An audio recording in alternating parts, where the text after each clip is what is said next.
Hello everyone, Assalamu alaikum, and have a great day everyone who is listening, who is watching this video.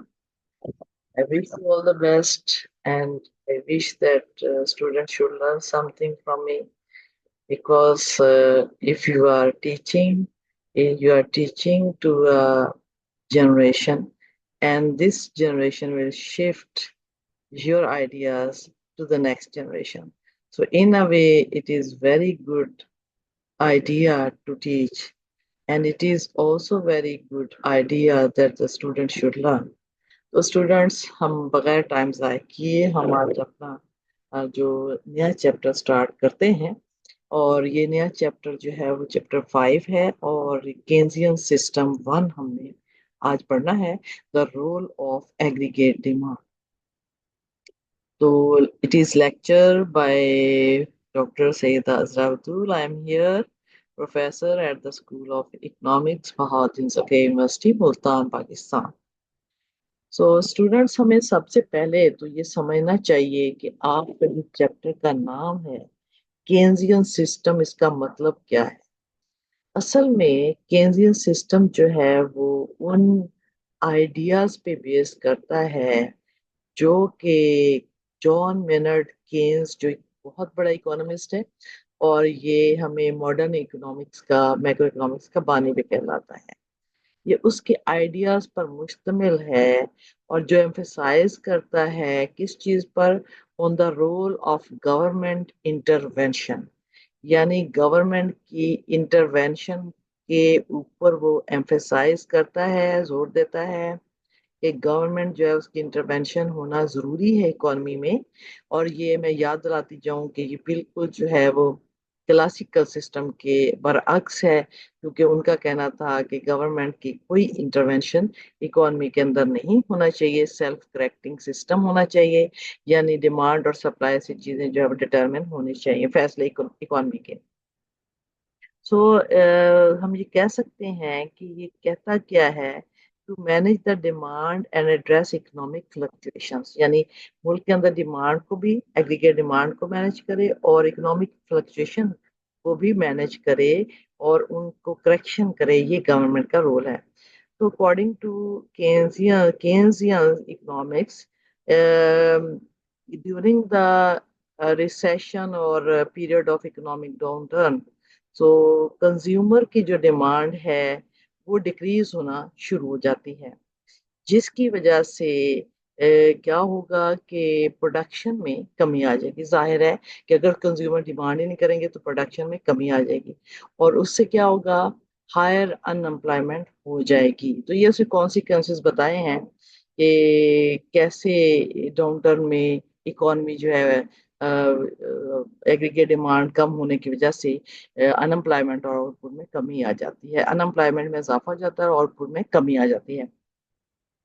So Keynes ने advocate किया है कि government की policies जो है वो, उनका बड़ा रोल है, यानी फिस्कल पॉलिसीज का, specially to stimulate the demand. अगर ये रिसेशन में डिमांड कम हो जाए तो गवर्नमेंट को चाहिए कि वो एग्रीगेट डिमांड को स्टिमुलेट करे. क्या किस तरह करे, अपनी पॉलिसी से करे. पॉलिसी भी क्या होता है, by increasing the public spending, यानी पब्लिक स्पेंडिंग, गवर्नमेंट स्पेंडिंग को बढ़ाने की वजह से. And tax tax cut. अब आपकी एग्रीगेट डिमांड जो है वो दो ही तरीके से बढ़ सकती है, या तो गवर्नमेंट जो है वो क्या करे, अपनी स्पेंडिंग बढ़ा दे, या फिर वो टैक्स कट कर दे. ये पॉलिसी के दोनों टूल्स हैं, ठीक है. क्या करने के लिए, ताकि इकोनॉमी में एनकरेज हो बोथ कंजम्पशन और इन्वेस्टमेंट दोनों की हौसला अफजाई हो.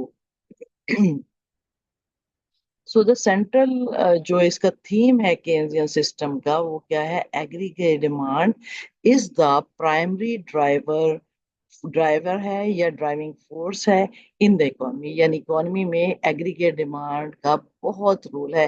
This is the central point. और क्लासिकल क्या कहते थे कि रोल एग्रीगेट डिमांड का बिल्कुल भी नहीं है, एग्रीगेट सब output and employment supply determine है, ठीक है.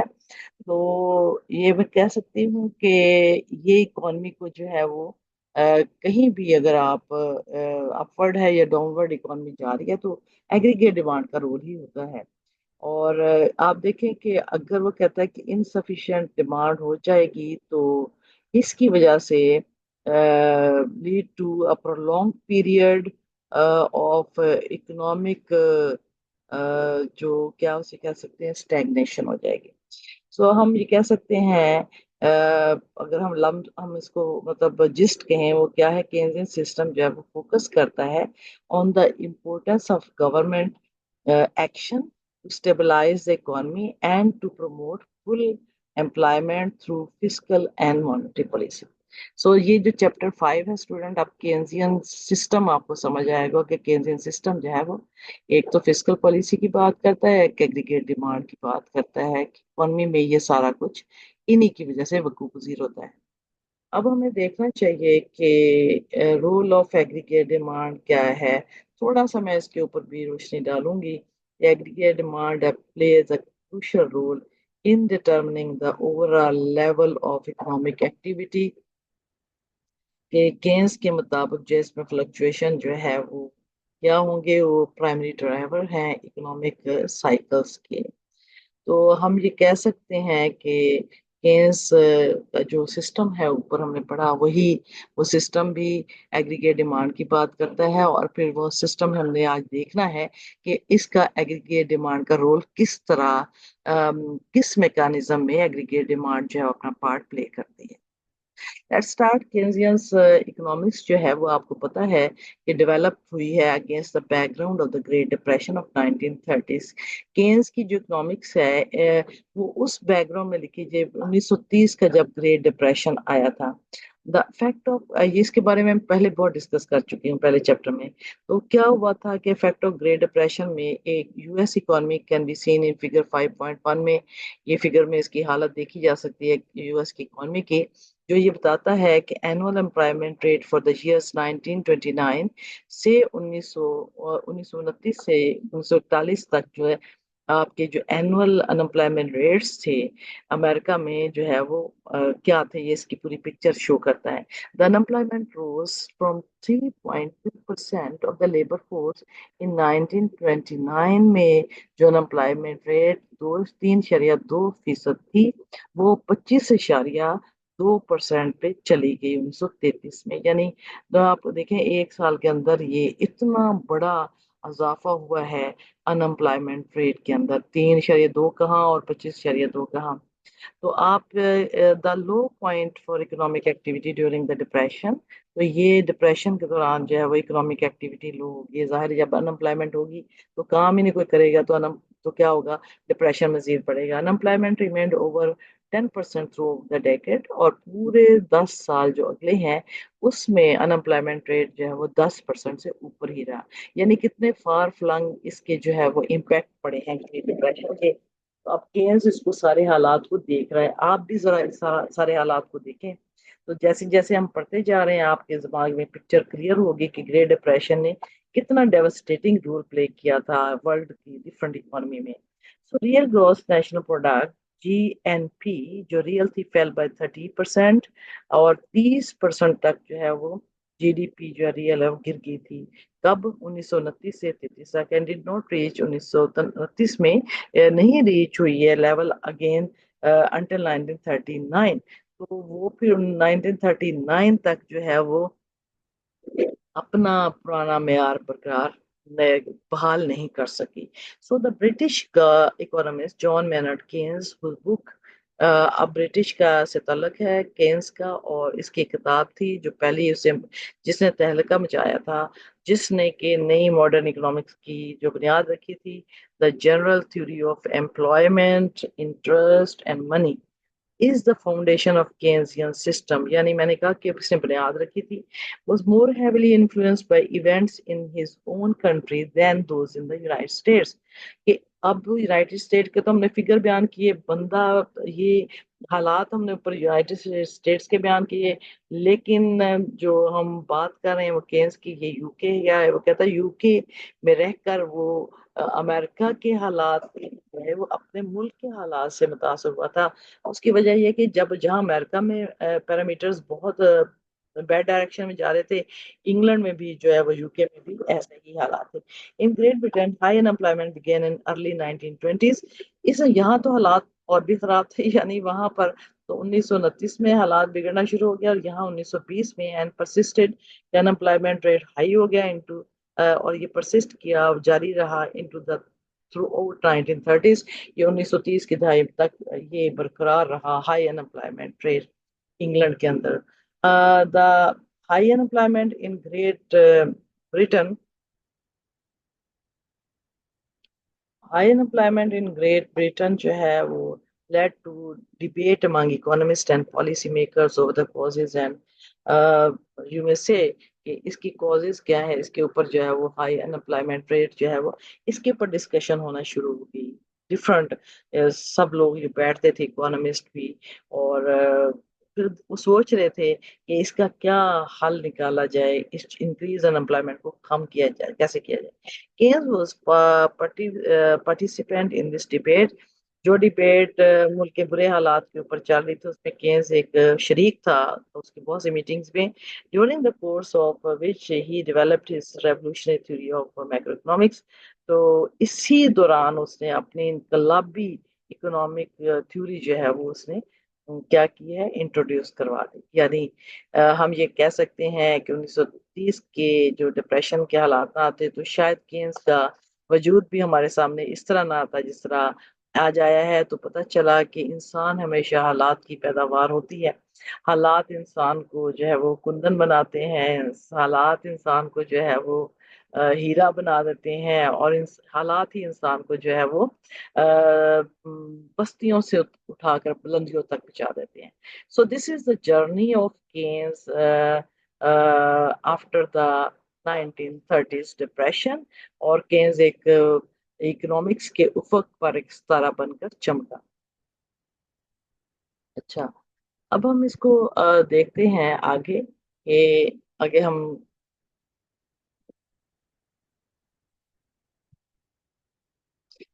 हमें अब देखते हैं कि हम ये प्रॉब्लम ऑफ अनएम्प्लॉयमेंट क्या था। According to Keynes theory, high unemployment in Great Britain and the United State as well as other industrialised countries was a result of a deficiency in aggregate demand. Keynes ने पूरे सोच विचार के बाद ये भी बात अपनी अनाउंस की कि ना सिर्फ बरतानिया में बल्कि अमेरिका में और तमाम इंडस्ट्रियलाइज कंट्री, बहुत सारे और में जो अनएम्प्लॉयमेंट की वजह थी, मैस अनएम्प्लॉयमेंट की, इतना रैपिड अनएम्प्लॉयमेंट की, इतना राइजिंग अनएम्प्लॉयमेंट की वजह क्या थी कि एग्रीगेट डिमांड चाहे वो कमी आ गई थी, उसमें डेफिशिएंसी आ गई थी। Aggregate demand was too low because of the inadequate investment demand. Aggregate demand इसलिए कम थी कि इनएडिक्वेट इन्वेस्टमेंट, क्योंकि इन्वेस्टमेंट की जो है वो कमी थी, यानी इन्वेस्टमेंट जो है वो काफी नहीं थी। इन्वेस्टमेंट की डिमांड के कम होने की वजह से एग्रीगेट डिमांड कम थी। अब पता चला कि जो अनएम्प्लॉयमेंट की वजह डेफिशिएंसी ऑफ एग्रीगेट डिमांड थी, और एग्रीगेट डिमांड जो है वो लो इसलिए थी कि इन्वेस्टमेंट की डिमांड कम थी। Keynes theory provided the basis for economic policies to combat combat what किसका मुकाबला करने के लिए। Keynes provided basis for economic policy. Keynes ने इस पर्सपेक्टिव में रहकर इकोनॉमिक पॉलिसी की अहमियत को उजागर किया और उसकी बुनियादें डाली कि इस पे काम होना चाहिए। किस लिए, क्या क्यों पॉलिसी की जरूरत थी? टू कॉम्बैट, मुकाबला करने के लिए, हल करने के लिए unemployment by stimulating aggregate demand. ये अनएम्प्लॉयमेंट को कम करे, किस तरह? क्योंकि वजह एग्रीगेट डिमांड की कमी थी, तो एग्रीगेट डिमांड को स्टिमुलेट करेंगे तो एग्रीगेट इन्वेस्टमेंट डिमांड बढ़ेगी, और फिर उसके बाद आउटपुट का अमल शुरू होगा और अनएम्प्लॉयमेंट खत्म हो जाएगी। At the time of the depression, Keynes favored fiscal policy measures।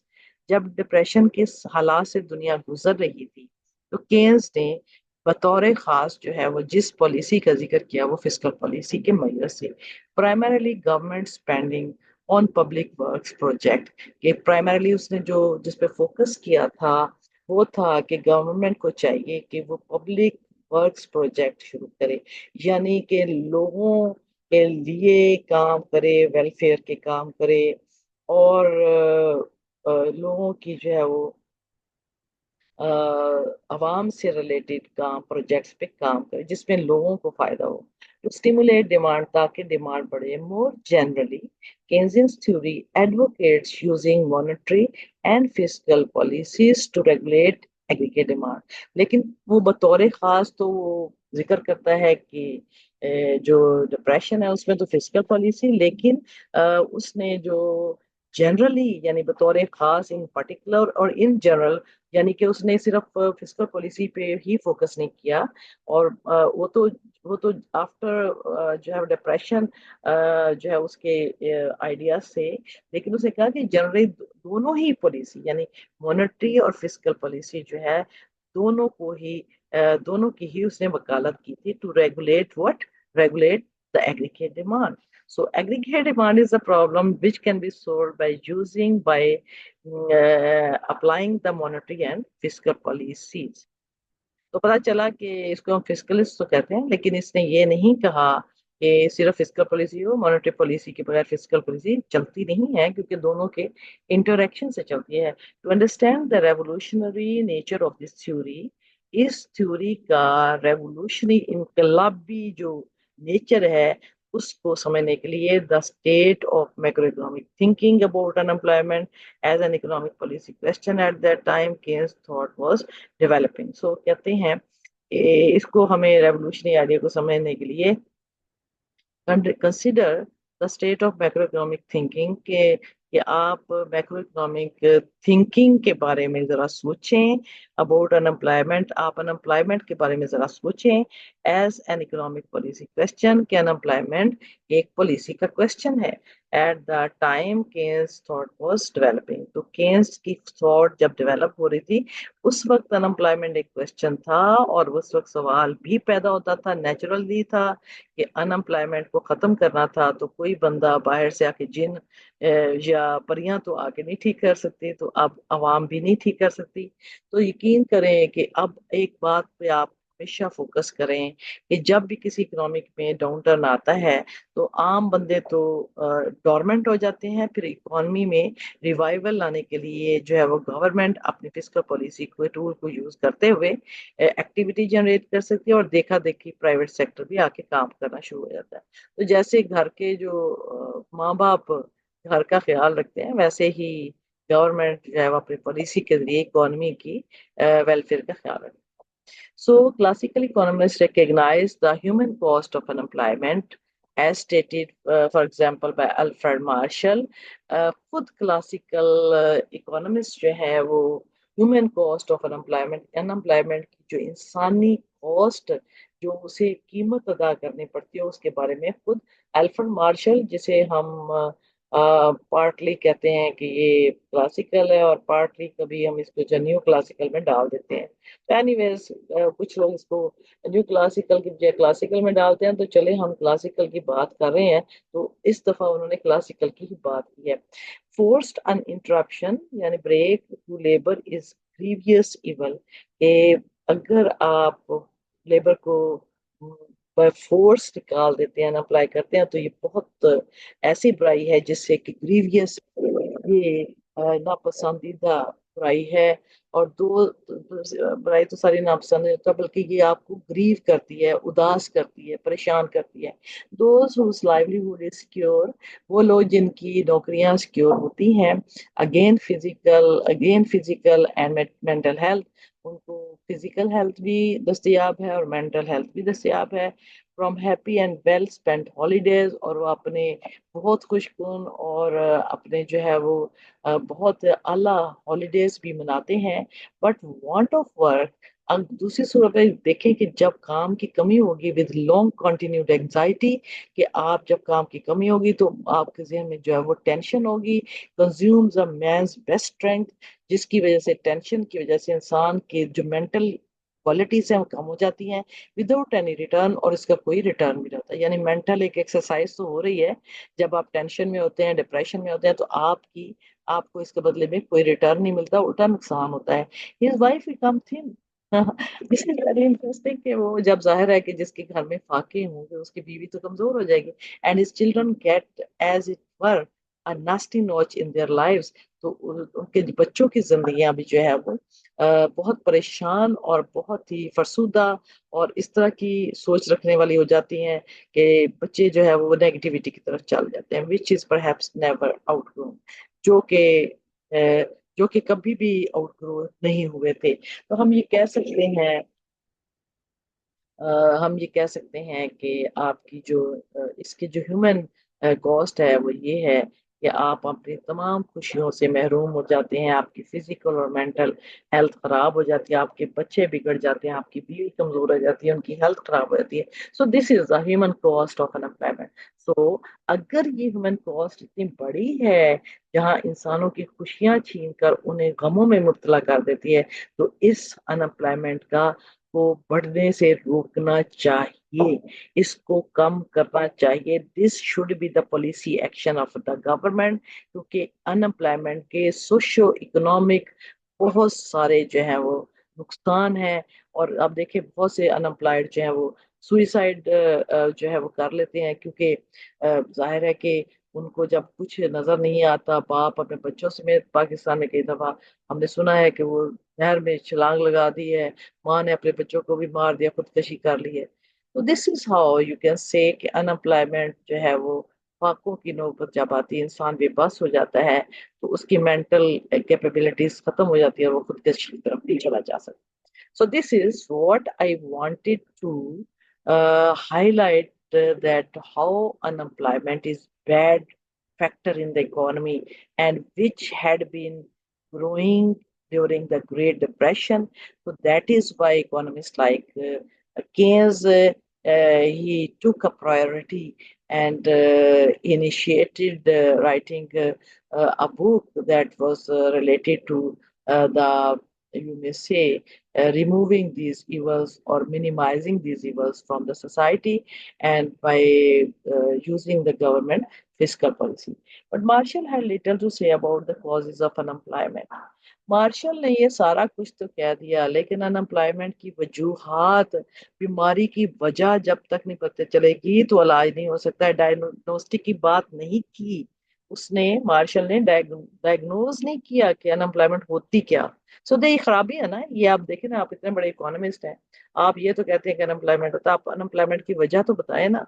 He noted that unemployment existed in early times and argued that knowledge was the cure.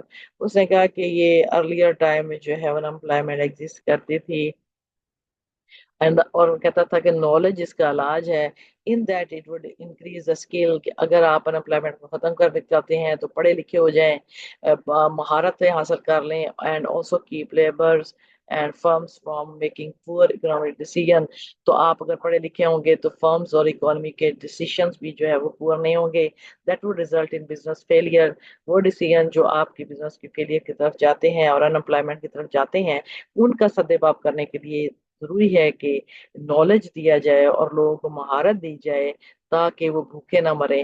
तो अगर फर्ज करें वो कहीं रोजगार हासिल किया हुआ है, वहां से निकाल दिया, अगर आपके पास महारत है तो आप अपनी अर्निंग जो है वो हासिल कर सकते हैं। वो डॉक्टर के बारे में कहते हैं वो जंगल में भी बैठ जाएगा तो प्रैक्टिस करेगा, बिकॉज प्रैक्टिस जो है वो आपको आपका एसेट है, जो मेंटल आपको अल्लाह ताला ने capabilities. When Marshall suggested ways to diminish fluctuation in employment, जब मार्शल ने एम्प्लॉयमेंट की जो उसके अंदर जो फ्लक्चुएशंस राइज एंड फॉल आते थे, उसको खत्म करने के लिए तजवीज़ें दी। The following was the first given, उसने क्या थी, अब वो जो मार्शल ने जो तजवीज़ दी वो क्या थी, those causes of discontinuity which lie within our scope, के कॉजेज ऑफ डिसकंटिन्यूटी जो है जो हमारे स्कोप से उनके अंदर लाए करते हैं, एंड रेमेडिएबल, और इसका इलाज भी है, आर चीफली कनेक्टेड इन सम वे और other with the want of knowledge. तो ये वजूहात जो हैं वो फ्लक्चुएशन की जो वजूहात हैं वो नॉलेज की कमी है, but there is one which is wilful, अगर वो इट इज फैशन कि अगर कोई, but there is one which is wilful, लेकिन कुछ लोग जो है वो जानबूझकर चाहते हैं, खुद ही चाहते हैं कि which is one which is wilful. तो यही वो चीज है जिसके बारे में वो विलफुल है, और इट इज, और ये फैशन भी है, यानी ये लोग इस पे अमल भी करते हैं। Until a little while ago only the rich could change their clothing। अब वो कहता है कि कुछ अरसा पहले सिर्फ जो गरीब अमीर लोग थे वही अपने कपड़े जो है वो अपने चेंज कर सकते थे, लिबास के अंदर वैरायटी रहते at the capricious order of their dressmaker के जो कैप्रिशियस ऑर्डर पर अपने कपड़े जो है वो चेंज कर सकते थे। But know all classes do it. लेकिन वो कहता आज क्योंकि गुड्स एंड सर्विसेज की इतनी वैरायटी, इतने ब्रांड्स आ गए हैं कि आज पहले बहुत कोई कोई अमीर बंदा लिबास के बारे में विजिलेंट था और बहुत शौकीन था, अब तो हर बंदा जो है वो ये काम कर सकता है, यानी नए कपड़े चेंज कर सकता है। The histories of the alpaca trade, the lace trade, the straw hat trade, and the ribbon trade, and the multitude of others tell of burst of feverish activity, alternating with deadening idleness।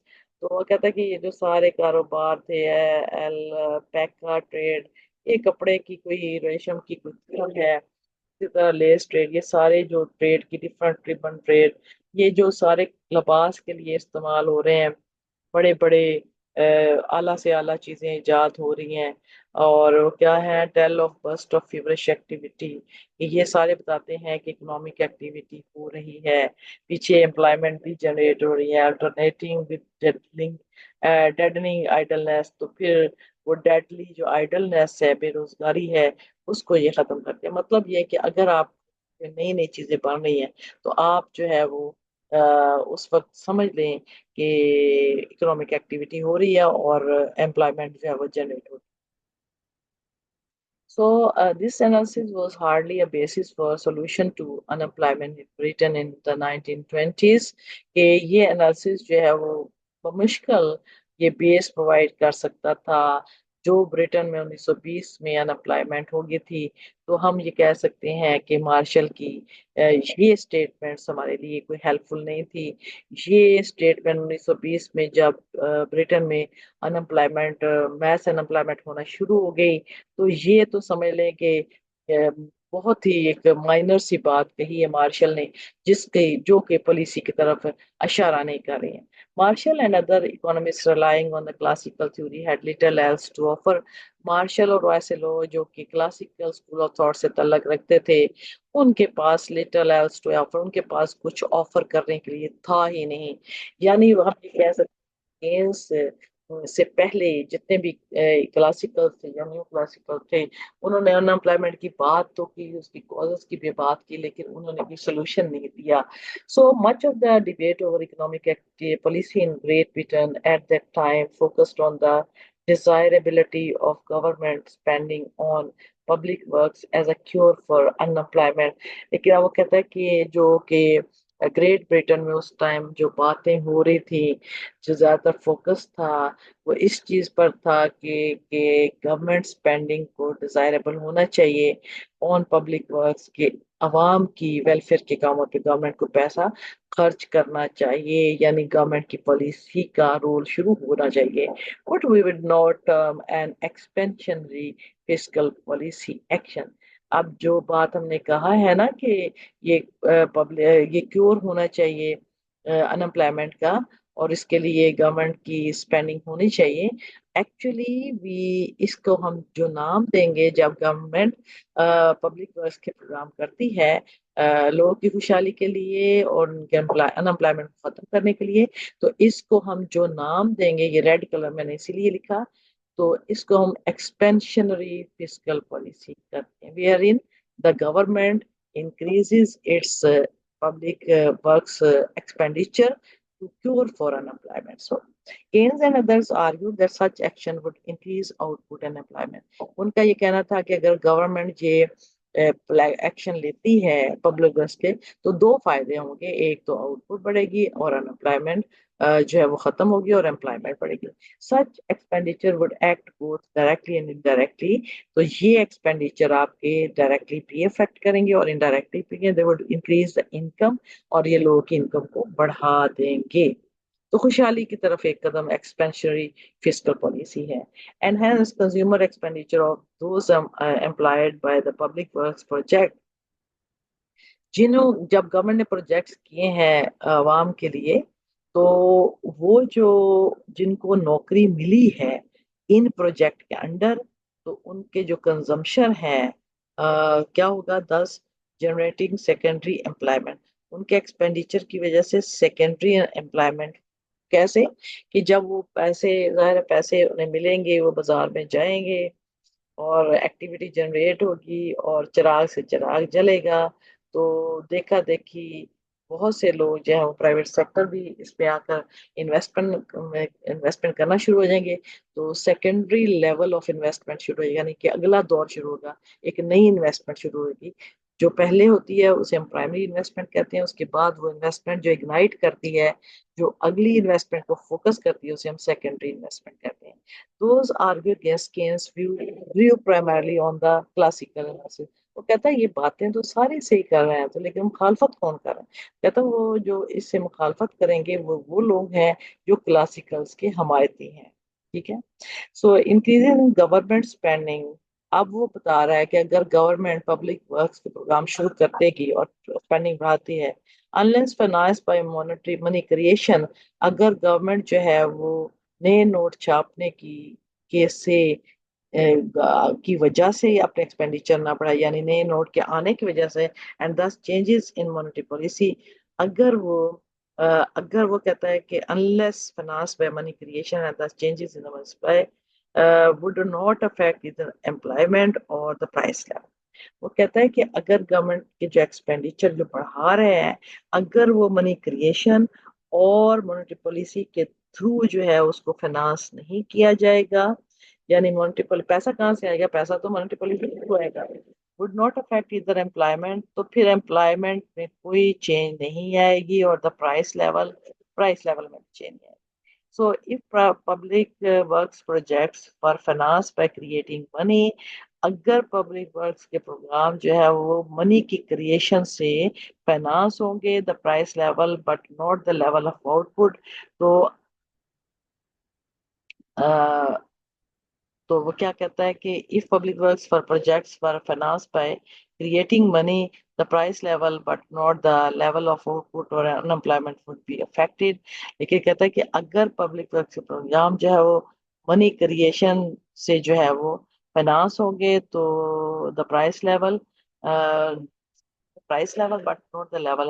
تو price level تو change ہو جائے گا، لیکن out put اور انپلائمنٹ جو ہے اس پہ effect نہیں کرے گی. تو پتہ چلا ہے کہ ہمیں جو ہے وہ منی کریشن جو ہے اس سے اگر کریٹنگ منی سے فائنانس ہوں گے تو پرائس لیول تو چینج ہوگا، لیکن آپ کی جو آؤٹ پٹ امپلائمنٹ چینج نہیں ہوگی.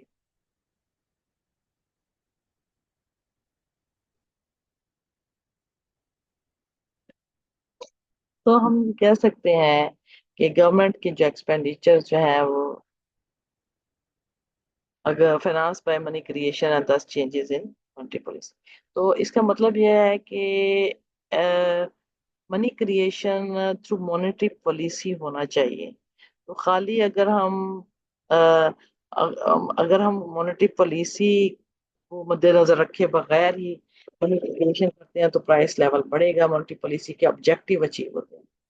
So this classical theory was the basis for the official position of the Conservative Party in the Great Britain.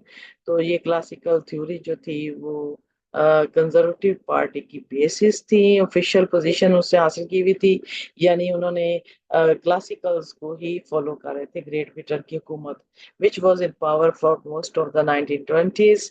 جو 1920 کی دہائی میں زیادہ تر پاور میں رہی تھی، and early 1930s میں. As Winston Churchill explained, Winston Churchill جو ہے وہ 2 دفعہ برٹن کا جو ہے وہ پرائم منسٹر رہا ہے.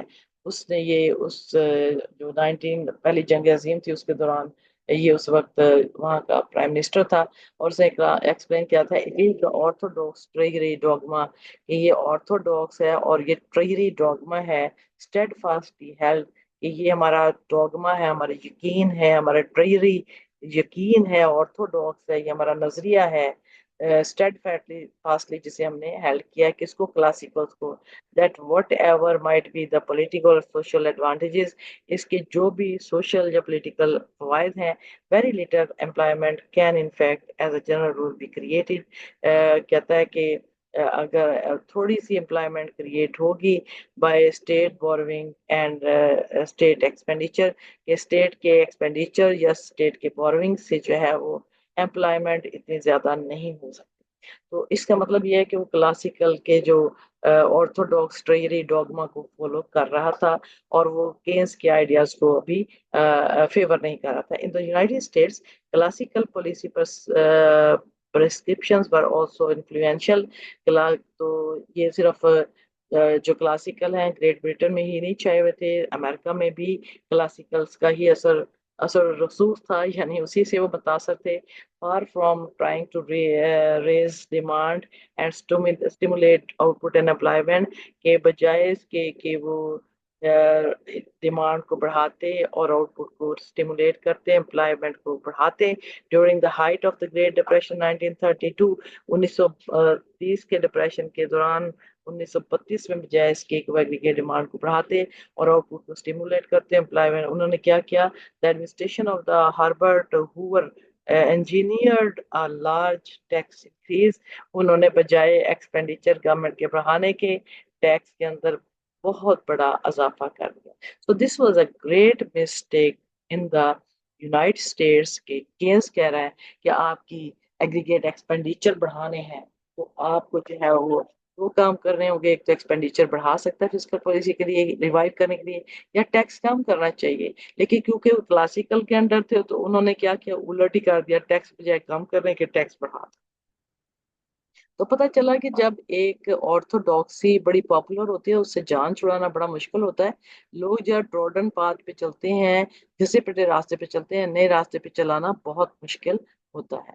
So Hoover's reason for increasing tax rate was to balance the federal budget in the wake of falling tax revenue as income decline। अब उन्होंने वजह दी, ये देखे ये हम तो बैलेंस कर रहा, बैलेंस क्या होता है, एक्सपेंडिचर जब रेवेन्यू के बराबर हो जाए। तो उसने इसका जवाब ये दिया कि देखिए इंसान कोई रोबोट तो नहीं है, इंसान इंसान तो जाहिर है कि वो हालात को देखकर चलता है।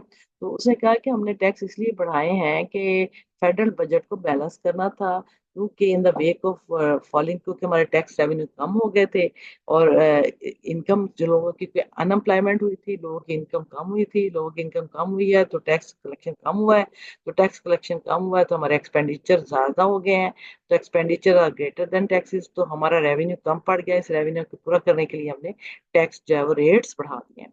Beside, because in the classical system, fiscal policy had no effect on income, classical के मुताबिक इनकम के ऊपर फिस्कल पॉलिसी का कोई असर नहीं है, इसलिए उन्होंने ये अपनी स्टांस जो है वो यूज किया।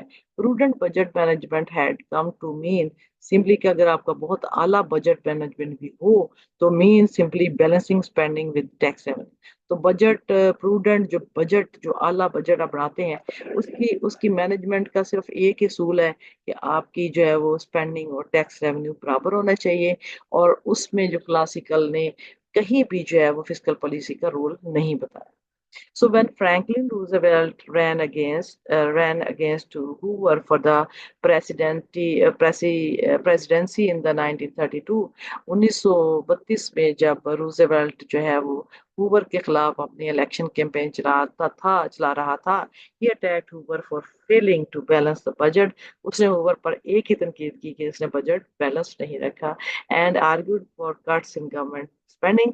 और अपनी जो गवर्नमेंट स्पेंडिंग जो कम की थी उसके हक में उसने आर्गू दी, यानी कि दलाइल दिए। तो हम ये कह सकते हैं कि जब ये अमेरिका में जब भी कोई चलती है इलेक्शन कैंपेन तो उनके अपने मैनिफेस्टो बताते हैं और फिर बताते हैं कि हमने टैक्स कम करना है या ज्यादा करना है, रोजगार कितने देने हैं, हर गवर्नमेंट ही करती है। तो हम ये कह सकते हैं कि उस वक्त उसने बजाय अपनी गलती मानने के वो उनको कह रहा है कि हमने तो टैक्स कट किए हैं बैलेंस करने के लिए। तो बैलेंस जरूरी है, ये नहीं जरूरी देखना कि इकोनॉमी में उसे कितनी अनएम्प्लॉयमेंट हो रही है। तो ये एक समझ लें कि ये उस वक्त क्लासिकल के अंडर पूरे पूरे चल रहे थे। اور کینس کی کوئی بات نہیں سن رہے تھے. Bernard Baruch an adviser to several presidents, جو کہ سیورل پریزیڈنٹ کا برنارڈ جو ہے وہ ایڈوائزر تھا، express the conventional policy prescription as follow. اس نے جو کنونشنل جو روایتی پالیسی تھی اس کا جو پرسکرپشن دیا، جو نسخہ دیا وہ کیا تھا، یعنی پالیسی کا نسخہ دیا. Balance budget, stop spending money. Balance budget کر لو، stop spending money we haven't got, کہ وہ منی جو ہم نے حاصل نہیں کی اس کو اسپینڈ کرنا بند کر دیں. سیکریفائس فار فروگیلٹی، کفایت جاری کے لیے سیکریفائس کرو. اینڈ ریونیو، اور ریونیو اکٹھا کرنے کے لیے کفایت جاری سے کام لو، یعنی سمپلسٹی سے کام لو اور پیسہ بچاؤ. کٹ گورنمنٹ اسپینڈنگ، گورنمنٹ کی اسپینڈنگ کو کم کرو. Cut it as a rash. Rations are cut in the siege, کہ جب محاصرہ ہوتا ہے تو لوگوں کے جن کو بہت بہت ملتا ہے کیونکہ اب محدود مقدار رہ جاتی ہے تو اس لیے پھر راشن کو لوگ جو ہے نا کٹ کر دیتے ہیں. اسی لیے وہ کہتا ہے کہ اب آپ نے بجائے ٹیکس بڑھانے کے دوسرا کام کریں، دوسرا کام کریں، بیلنس بجٹ کریں. کیسے کریں گے؟ تو بیلنس بجٹ کے دو ہی طریقے ہیں کہ آپ یا تو اگر ایکسپینڈیچر زیادہ ہے تو ٹیکس بڑھا دیں، دوسرا یہ کہ ایکسپینڈیچر زیادہ ہے تو آپ ٹیکس تھوڑے ہیں تو ایکسپینڈیچر کم کر دیں. کٹ ان راشن، جیسے کسی محاصرے کے دوران لوگوں کا راشن کم کر دیا جاتا ہے تو آپ بھی کیا کریں کہ گورنمنٹ کی اسپینڈنگ کم کر دیں. Tax tax everybody for everything, کہ ٹیکس لگائیں ہر بندے کو، ہر چیز کے لیے ٹیکس لگا دیں. تو ہم یہ کہہ سکتے ہیں کہ یہ اس نے سولوشن دیا تھا. اس نے یہ برنارڈ بروش نے، جو کہ ایڈوائزر تھا بہت سے پریزیڈنٹ کا، اس نے کہا کہ یہ پالیسی پرسکرپشن ہے. یہ ہم برٹن کی، یو ایس اے کی بات کریں. would not the increase in taxes or the cut in government spending lower aggregate demand؟ سوال اب پیدا ہوتا. اس نے کہا جی آپ tax would not that increase in tax، دو چیزیں نا، اگر آپ ٹیکس بڑھا دیں گے تو گورنمنٹ کی یا گورنمنٹ کی اسپینڈنگ کم، دو علاج ہے نا. بڑے ہوئے ایکسپینڈیچر کے مقابلے میں ٹیکس بڑھا دو، اور ٹیکس کے مقابلے میں ایکسپینڈیچر جو زیادہ ہے ان کو کم کر دو. سو دو چیزیں ہیں نا، یا تو آپ انکریز کریں ٹیکس سے یا کٹ ان گورنمنٹ اسپینڈنگ کریں گے تو دونوں صورتوں میں ایک بہت برا انجام ہوگا. وہ کیا ہے؟ ایگریگیٹ ڈیمانڈ کم ہو جائے گی. یہ کینز کی طرف ہم آ رہے ہیں. تو آپ کی اس کا مطلب پیچھے جو پرسکرپشن دی ہے یہ بھی فیلئر تھی. تو کینز کے مطابق اس سے ایگریگیٹ ڈیمانڈ کم ہو جائے گی. ایگریگیٹ ڈیمانڈ کم ہوگی تو ایگریگیٹ انویسٹمنٹ کم ہو جائے گی، آؤٹ پٹ کم ہو جائے گی، امپلائمنٹ کم. سو آپ بتائیں، تو یہ تو سولوشن نہیں ہے اکانومی کی، کسی اس کے علاج نہیں ہے. So not in the classical system. ہم اس کا جواب دے رہے، اے کا مطلب جواب آنسر ہے کہ not in the classical system. Why not in the classical system? Why? اب کہتا ہے کہ because output and employment پر سپلائی ڈیٹرمن. ہمارے جو کینس کے مطابق جو ہے وہ ایگریگیٹ ڈیمانڈ کے ڈیفیشنسی کی وجہ سے کیا کہ آؤٹ پٹ اور امپلائمنٹ کم ہو جائے گی. لیکن یہ کلاسیکل ایسا نہیں کہتا. وہ کہتا ہے کہ ایگریگیٹ ڈیمانڈ کے ساتھ تو آؤٹ پٹ اور امپلائمنٹ کا تعلق ہی نہیں ہے، تو آؤٹ پٹ اور امپلائمنٹ جو ہے وہ سپلائی ڈیٹرمنٹ ہے. تو دونوں کی یہ چیز بہت کمپیریزن آ گیا. اوپر والی کینزینس کی اپروچ ہے، نیچے جو ہے وہ کلاسیکل کے جواب ہے. In any case, in the classical model, fiscal policy did not affect aggregate demand. Simply, fiscal policy کی تو کوئی ویلیو ہی نہیں ہے، کوئی بات نہیں تھی کلاسیکل کے مطابق. سو کوشچن ہے what does Keynes say about it؟ کینس کی اپنی رائے کیا ہے؟ یہ تو ہم نے ویسے جنرل بات کی تھی. کینس کی according to Keynes such a tax increase or spending cut is just the opposite of the correct policy action. یہ دونوں ٹیکس انکریز کرنے سے اور گورنمنٹ کے اسپینڈنگ کے کم کرنے سے دونوں جو ہے وہ کیا ہے؟ Opposite of the correct policy ہے. کہ یہ دونوں ایک دوسرے کے الٹ ہے. indicated by the Keynesian model. Keynesian model میں یہ دونوں ایک دوسرے کے الٹ ہیں. ٹیکس کٹ کرنا اور just the opposite of the correct policy action. correct policy action کے کیا ہے؟ اپوزٹ ہے دونوں action. So why does history prove؟ What does history prove؟ اب دیکھیں چلے، یہ تو ہم نے سوال کیا یہ classical fiscal policy aggregate demand out put اور امپلائمنٹ کو نہیں بڑھاتی. انہوں نے کہا کہ نہیں، یہ جو آپ کے ٹیکس کٹ ہے اور یہ دونوں جو کیا ہے just opposite of the correct policy کے، کریکٹ پالیسی ایکشن کے خلاف ہے. تو اب سوچنا یہ ہے کہ آپ جو بھی کچھ بات کر دیتے ہیں تاریخ اس کی گواہی دے دیتی ہے. جب وقت گزرتا ہے، آپ وقت کے دھارے سے آہستہ آہستہ گزرتے تو ہر چیز دھول چھٹ جاتی ہے اور ہر چیز آپ کو کلیئر نظر آتی ہے. تو آپ یہ کہیں کہ کلاسک آپ ہسٹری نے کیا، وقت نے کیا ثابت کیا. The situation in the early 1930 was one of the massive unemployment. تو کیا ہوا، سچویشن کیا تھی ارلی 1930s میں؟ ایک بہت بڑی بے روزگاری پھیل گئی، وہی گریٹ ڈپریشن کی وجہ سے. That was not well explained by the classical system, جس کو کلاسیکل سسٹم نے کبھی ایکسپلین نہیں کیا کہ ایسا ہو سکتا ہے کہ ان امپلائمنٹ ہو. انہوں نے کہا ہمیشہ فل امپلائمنٹ ہوتا ہے. And for which classical economics provided no remedy. تو کلاسیکل کے جو اسکول آف تھاٹ ہے انہوں نے کیونکہ اس پہ فوکس ہی کبھی نہیں کیا. آنکھیں بند کرنے سے کیا حالات بدل جاتے ہیں. تو دیکھیں نا، جو کبوتر ہے آنکھیں بند کرتا ہے وہ سمجھتا ہے کہ بلی چلی گئی ہے. تو اصل بات ہے کہ آپ حقائق سے خوش ہو جائیں گے تو اس مسئلے کا حل نہیں ہے. انہوں نے کلاسیکل نے اس کے بارے میں ہمیشہ کہا یہ ہوتی فل امپلائمنٹ، گل ہی نہیں سننی کسی کی. تو وہ جب آپ کسی کی بات ہی نہیں، اس بات پہ آپ کا یقین کا عمل ہو جائے کہ ان امپلائمنٹ ہو ہی نہیں سکتی، تو انہوں نے کبھی اس کی ریمیڈی بھی نہیں دی. Many economists and political figures argued in favor of various policy actions. بہت سے لوگوں نے جتنے منہ اتنی باتیں، بہت سی پالیسیز کو بہت سے لوگوں نے فیور کیا، انکلوڈنگ پبلک ورکس پروجیکٹس. تو اس میں ایک پبلک ورکس پروجیکٹس بھی تھے to try to increase aggregate demand. تو اس کا مقصد تھا ایگریگیٹ ڈیمانڈ بڑھانا. So such policies would not work in the classical system where output and employment are not demand determined. Public works policy کا کوئی کام نہیں ہے کلاسیکل کے اندر سسٹم میں، کیونکہ ان کا خیال تھا کہ اگریگیٹ ڈیمانڈ جو ہے وہ اس کا آؤٹ پٹ اور امپلائمنٹ کے ساتھ تعلق ہی نہیں ہے. As Keynes pointed out, the strength of the self-adjusting school depends on its having behind it almost the whole body of organized economic thinking and doctrine of the last 100 years. اس نے کہا کہ the strength of the self-adjusting school، کیونکہ classical کو ہم self adjusting system بھی کہتے ہیں، self correcting system بھی کہتے ہیں، پرائس میکانزم کا سسٹم بھی کہتے ہیں، جہاں گورنمنٹ کا کوئی رول نہیں ہوتا اور وہ کہتے ہیں کہ اکانومی خود ہی طلب و رسد سے کریکٹ ہو جائے گی. کوئی چیز بڑھے گی تو وہ آپ کو خود ہی اس کے اثر جو کبھی خود بخود آٹومیٹک اسٹیبلائزر بن جائے گا. سو ہم کہتے ہیں کہ depends on its having behind it almost the whole body of organized economic thinking. کہ جو سیلف ایڈجسٹنگ کا نعرہ لگایا کلاسیکل نے اس کے پیچھے پورا ایک آرگنائزڈ اکنامک تھنکنگ تھی اینڈ ڈاکٹرن تھا، اصول تھے اور دا فرسٹ 100، یہ کہتا ہے یہ وہ اصول تھے جو فرسٹ 100 years تک جو ہے وہ اپنے یہ اصول، یہ آرتھوڈاکسی چلتی رہی تھی. سیلف کریکٹنگ مین کہ اب اس میں گورنمنٹ کا کوئی رول نہیں ہے. تو اس سیلف کریکشن ہو رہی ہے تو گورنمنٹ کو چاہیے کہ وہ بیٹھی تماشا دیکھے کہ کیا ہو رہا ہے.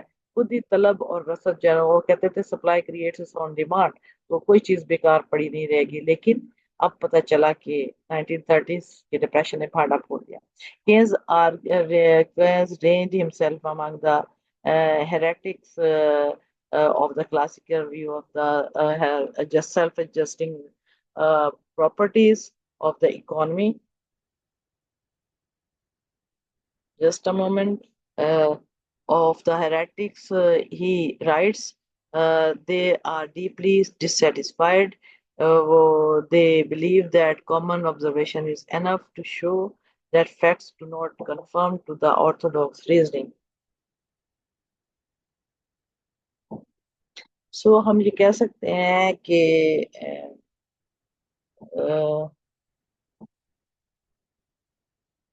کلاسیکلز جو ہے وہ کیا کہہ رہے تھے.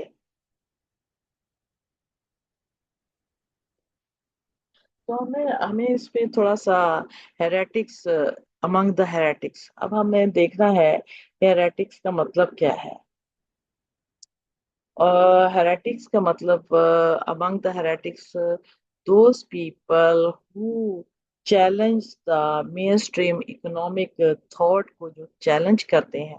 سو کینز بھی ان لوگوں میں شامل تھا جنہوں نے کلاسیکل کے ڈوگما کو چیلنج کیا تھا to the classical view of the self adjusting property of the economy. جو کلاسیکل کہتے تھے کہ سیلف کریکٹنگ سسٹم ہوتا ہے اس کو بہت سے لوگوں نے چیلنج کیا اور ان ہیریٹکس میں سے تھے، چیلنجرز میں سے تھے.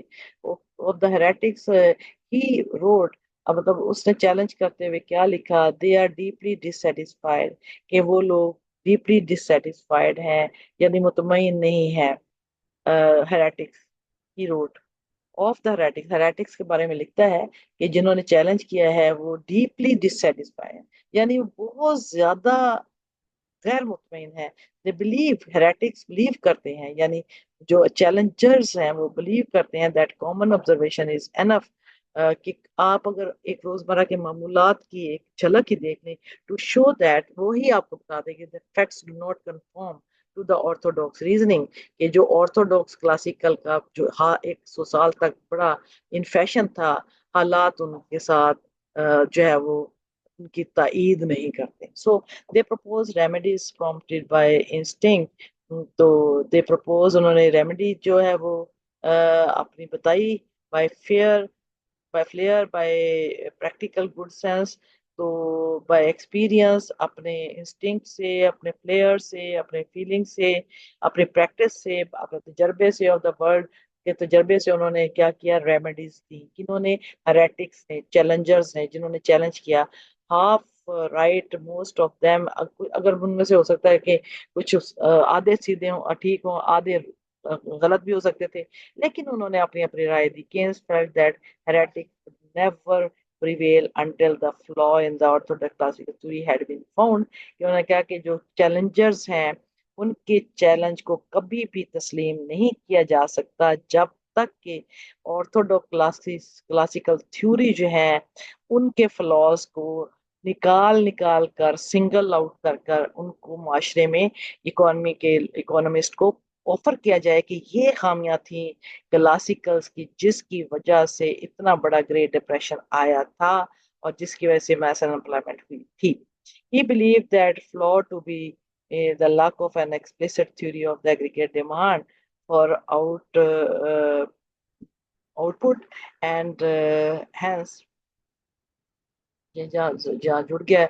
He believed کہ flaw to be the lack of an explicit theory of aggregate demand، کہ یہ flaw جو ہے وہ aggregate demand کی ایکسپلسٹ تھیوری جو ہے اس کی طرف ریفر کریں گے، اور جو جس سے آؤٹ پٹ اور ایگریگیٹ ڈیمانڈ اور آؤٹ پٹ کو کا تھیوری کو جو ہے آئیڈیا کو جنریٹ کریں گے. Hence of the role of aggregate demand, اور اسی طرح پھر ایگریگیٹ ڈیمانڈ کا رول بھی آ جائے گا کہ جس کی وجہ سے وہ آؤٹ پٹ اینڈ امپلائمنٹ کو ڈٹرمن کرے گی. جبکہ کلاسیکل کہتے ہیں کہ آؤٹ پٹ اینڈ امپلائمنٹ کو ایگریگیٹ سپلائی ڈٹرمن کرتے. تو اب ہیریٹکس کے تھرو کینز نے سفر شروع کیا اور کہا کہ ان چیزوں پہ سوچیں کہ یہ ایگریگیٹ ڈیمانڈ کی تھیوری کی طرف ریفر کرتی ہے. پھر اس نے علاج بھی بتا دیا کہ ان امپلائمنٹ کا علاج ایگریگیٹ ڈیمانڈ کو بڑھانے میں ہے. We discuss next the theory provided by Keynes and his followers to fill this gap. جس طرح ہم ریسرچ کرتے ہیں نا کہ یہ کام نہیں ہوا تو ہم یہ کریں گے، تو ہم یہ کہتے ہیں کہ یہ پورے حالات، واقعات، ڈوگما آپ کا جو کلاسیکل کا ڈیبیکل ہو گیا، کلاسیکل سمیشڈ ہو گیا 1930s میں، اور پھر طرح طرح کی باتیں ہوئیں، کوئی نئی بات تسلیم کرنے کے لیے تیار نہیں تھا. کلاسیکل کے ساتھ اتنی محبت تھی لوگوں کو، ایون کہ حکمران بھی کلاسیکل کے گن گاتے تھے، تو کوئی بات سننے کے لیے تیار نہیں تھا. پھر کینز وہ کارخانے میں طوطی کی آواز، کینز اور بہت سے لوگ جو بات کر رہے تھے، جو ہیریٹکس آئے ہیں، تو پھر صرف کینز ہی نہیں، بہت سے لوگوں نے جب تنقید کی تو لوگوں نے تو تنقید کی اور کینز نے اس گیپ کو فل کیا کہ as the classical say that there was the causes of the unemployment were not explained by classicals. They always said that there is always full employment, so there is no capacity of unemployment. تو unemployment کے reasons کے اوپر بھی focus نہیں کیا.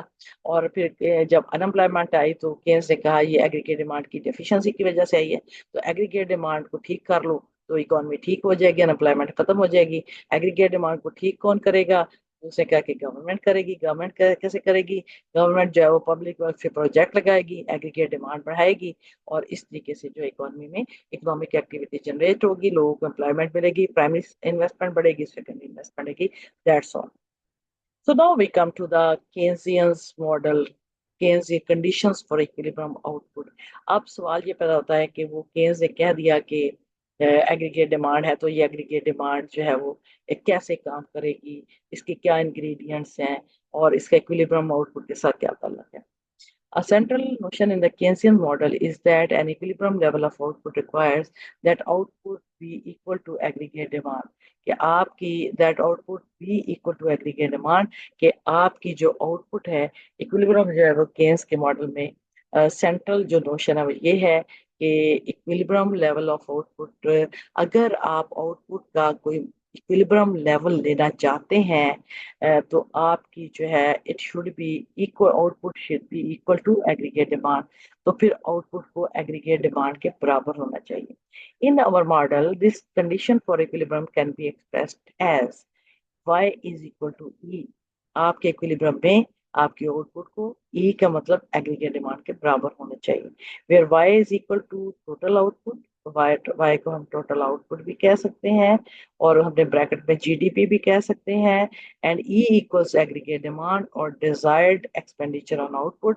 ای کو کیا ہم کیا کہتے ہیں، ای ہمارا ایگریگیٹ ڈیمانڈ بھی ہے، اور ایگریگیٹ ڈیمانڈ ظاہر ہے ڈیمانڈ کس لیے کی جاتی ہے، ایکسپینڈیچر کے لیے کی جاتی ہے، تو ہم اس کو y is equal to output or GDP, E is equal to the aggregate demand or the desired expenditure or output. Aggregate demand E consists of three components. Aggregate demand جو E ہے اس کے تین حصے ہیں، اجزاء ہے، یہ تین حصوں میں تقسیم ہے۔ آپ کی ایگریگیٹ ڈیمانڈ تین حصوں پر مشتمل ہے۔ کتنے پر مشتمل ہے؟ تین حصوں پر مشتمل ہے۔ وہ کون کون سے ہیں؟ اب ہم دیکھتے ہیں کہ ڈیمانڈ جو ہے وہ کون سے حصے اپنے اندر رکھتے ہیں۔ سب سے پہلے ہاؤس ہولڈ کنزمپشن، جسے ہم سی کہتے ہیں۔ سی مین کہ آپ کے یہاں اسکولوں میں آپ کو صرف ایکسپلین کروں کہ اکانومی میں تین جو ہے وہ اکنامک ایجنٹس ہوتے ہیں۔ ایک کو ہم کنزیومر کہتے ہیں، ایک کو ہم پروڈیوسر کہتے ہیں، اور تیسرے کو ہم گورنمنٹ کہتے ہیں۔ تو یہاں پر پہلے ہم اکنامک ایجنٹ کی بات کرتے ہیں کہ C is the consumption of the household, یعنی پرائیویٹ سیکٹر میں جتنی کنزمپشن ہوتی ہے، پرائیویٹ بھی ہے اس، یعنی کنزمپشن تو گورنمنٹ بھی کرے گی، پروڈیوسر بھی کریں گے، اس میں پوری اکانومی کے لوگ شامل ہو جاتے ہیں۔ ڈیزائرڈ بزنس انویسٹمنٹ، یعنی کہ وہ بزنس انویسٹمنٹ کی کتنی ڈیزائرڈ ہوگی، یعنی کتنی ضرورت ہے انویسٹمنٹ کی، اسے ہم کیا کہتے ہیں، آئی کہتے ہیں۔ یہ آپ کے انویسٹمنٹ کے ایکسپینڈیچر ڈیزائرڈ ہے۔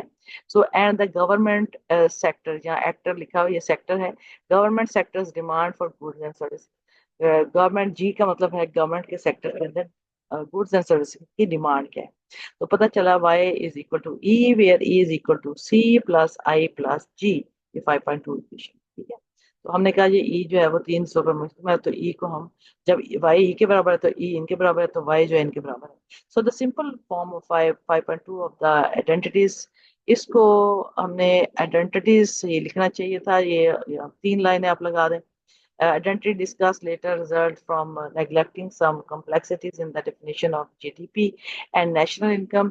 تو اس کا ہم بعد میں ذکر کریں گے۔ These simplifications discussed in chapter 2 are noted here briefly again کہ exports and import do not appear in equation. For now we dealing with closed economy۔ ہم نے کہا تھا کہ ہمارے پاس اگر ہمارے پاس ایک خالی سی ہو تو ہم اسے ون سیکٹر اکانومی کہتے ہیں، اگر کنزیومر کے ساتھ پروڈیوسر بھی شامل ہو جائیں تو ٹو سیکٹر اکانومی، اگر گورنمنٹ بھی شامل ہو جائے تو تھری سیکٹر اکانومی۔ اگر ہم اس کے اندر پلس کر دیں نیٹ ایکسپورٹ، جو کہ ہم پلس ہم ایکس مائنس ایم یعنی ایکسپورٹس میں سے امپورٹ نکالیں تو ہمارے پاس جو نیٹ ایکسپورٹس آ جائیں گے۔ یہاں پر وہ کہہ رہا ہے کہ ہم نے سمپلیسٹی کے لیے اس میں سے نکال دیا ہے۔ جب ہم فورن سیکٹر کو نکال دیتے ہیں تو اکانومی کو ہم کیا کہتے ہیں، closed economy. So this is the equation is for the closed economy where there is no international trade۔ یہ simplicity کے لیے کیا ہے، بعد میں شامل کر سکتے ہیں۔ So the roles of import and export in simple Keynesian model will be considered in آگے section میں آئے گا۔ Notice that for a closed economy we need not distinguish between GDP and GDP۔ تو آپ کے ظاہر ہے کہ آپ کا جب فورن سیکٹر نکال دے گا، نہ باہر کے لوگ یہاں آ کے نوکری کریں گے یا نہ یہاں کے لوگ وہاں نوکری کریں گے، تو پھر جی ڈی پی اور جی این پی میں فرق ختم ہو جاتا ہے، ایلیمینیٹ ہو جاتا ہے، کیونکہ ہم کہتے ہیں نا کہ G D P domestically produce good ہے، no matter who is producing, تو فارنر بھی آ جاتے ہیں۔ جی این پی جو ہے وہ ग्रॉस नेशनल प्रोडक्ट है। तो इसमें आपकी नेशनल का होना जरूरी है, बेशक नेशनल पाकिस्तान में प्रोड्यूस कर रहा है या बाहर जा कर रहा है। तो इसका मतलब है कि जीडीपी में भी एक इंटरनेशनल एलिमेंट शामिल होता है और जीएनपी में भी। अगर आप एक्सपोर्ट और इंपोर्ट निकाल देंगे तो फिर हमारे पास इकोनॉमी क्लोज हो जाएगी, जिसमें कि हमारे पास हम कह सकते हैं कि जीडीपी जीएनपी के बराबर आ जाएगी। दोनों में फर्क जो है वो सिर्फ फॉरेन सेक्टर की वजह से है। सो डेप्रिसिएशन इज ऑल्सो नेग्लेक्टेड, हम इसमें डेप्रिसिएशन को भी नेग्लेक्ट कर देंगे। ग्रॉस है ना, so we do not need to distinguish between GDP and net national product। तो हमें जो है वो अगर हम इग्नोर करते हैं आपका जो ग्रॉस डोमेस्टिक प्रोडक्ट में से जब डेप्रिसिएशन को स्टूडेंट्स माइनस करते हैं तो हमारे पास नेट नेशनल प्रोडक्ट आ जाती है। तो हम कहते हैं कि हमने डेप्रिसिएशन को भी निगलेक्ट कर दें तो फिर हमारी जीडीपी और क्या कहते हैं कि हमारे GDP and net, so we do not need, तो दोनों में कोई फर्क नहीं करेंगे, यानी हमारे जीडीपी और एन पी में कोई फर्क नहीं रह जाएगा अगर हम डेप्रिसिएशन को भी इग्नोर कर देंगे। So we also assume that GDP and national income are equivalent. हम ये कहते हैं कि जीडीपी और नेशनल इनकम भी एक दूसरे के बराबर है। हाँ, तो क्या है कि this means that we do not include items in the model that cause a discrepancy। तो इसका मतलब ये है कि हमने इन दोनों का फर्क जो है वो डिस्क्रिपेंसी की वजह से आता है, तो हमने वो भी आइटम इसमें से निकाल देते हैं between the two totals. So primarily indirect business taxes वगैरह, इनको भी हम इग्नोर कर दें तो हमारा जो है वो क्या होगा कि हमारा जीडीपी और नेशनल इनकम भी बराबर हो जाएगी। इसका मतलब है final assumption relates to the unit in which each of the variable is measured। तो क्या है कि हमने relates to the units in which, क्योंकि हमारे पास जो है वो यूनिट आते हैं जो हर एक वेरिएबल को हम एक मेजर करते हैं। For this chapter we assume that the aggregate price level is fix. तो हमने ये फर्ज किया है कि एग्रीगेट प्राइस लेवल भी फिक्स है। तो स्टूडेंट्स मैं सिर्फ ये बताना चाहती हूँ कि यहाँ जब हमने वाई लिखा है तो एक मतलब जीएनपी भी है, जीडीपी भी है, एनएनपी भी है। इसका मतलब जो है वो हमारे नेशनल इनकम भी है। क्योंकि हमने बहुत सी चीज़ें इग्नोर कर दी हैं, जब सारी चीज़ें इग्नोर कर दें और प्राइस लेवल को कांस्टेंट रख दें तो ये मॉडल जो है वो प्राइस लेवल पे यानी कांस्टेंट रख कर बनाया गया है। तो फिर हम कहते हैं कि ये इक्वेशन जो है, तो इस इक्वेशन को समझने के लिए ये सारी चीज़ें आपको ज़हन में रखनी पड़ेगी। All variables are real variables and changes are changes in real term। ये simple Keynesian model conditions for equilibrium output हमने पढ़ रहे हैं। ये तमाम variables को हम real variable कहेंगे, कोई variable nominal नहीं लेना। और all changes, जब GDP लेंगे तो real GDP, ठीक है। And all changes are changes in real term, तमाम changes real term में आएंगे, कोई nominal change नहीं है। So when national product by also measuring national income, तो हम कहते हैं कि नेशनल प्रोडक्ट जो है वो नेशनल इनकम को भी मेजर करते हैं। We can write that y is identically is equal to c plus s plus t। जब आपकी अगर हम नेशनल इनकम को तकसीम करें तो हमारे या एक पर्सनल इनकम को भी हम लें तो क्या होगा कि नेशनल इनकम जब पर्सनल इनकम की वजह से लें तो हमारे पास y is equal to consumption, हमारी जो प्राइवेट सेक्टर सारा जो कंजम्पशन कर रहा है वो है, प्लस s जो है वो हमारी सेविंग है। आपकी आमदनी के दो ही हिस्से होते हैं ना, कि या आप कंजम्पशन करते हैं या सेविंग करते हैं, और तीसरा हिस्सा आपको ना चाहते हुए भी निकालना पड़ता है, वो क्या है, टैक्सेशन है। तो एक शख्स की इनकम को भी लें या एक इकॉनमी की नेशनल इनकम को लें तो तीन हिस्सों में तकसीम होती है। वो क्या है कि कंजम्पशन, सेविंग और टैक्सेशन। तो हम ये कह सकते हैं, इसको हम आइडेंटिटी कहते हैं, स्टेटिंग national income all of which is measured to be paid to household in return for factor services। तो आपको जो है वो नेशनल इनकम जो तमाम लोगों को जो फैक्टर सर्विसेज के तौर पर जो तनख्वाह मिलती है उसके क्या हिस्से होते हैं कि वेजेस हैं, इंटरेस्ट है और रेंट्स हैं और डिविडेंड्स हैं। ये तमाम हाउस होल्ड इनकम्स अगर इनकम की वजह से नेशनल इनकम लें तो ये हिस्से जो है वो सारों को जमा करने पड़ेंगे।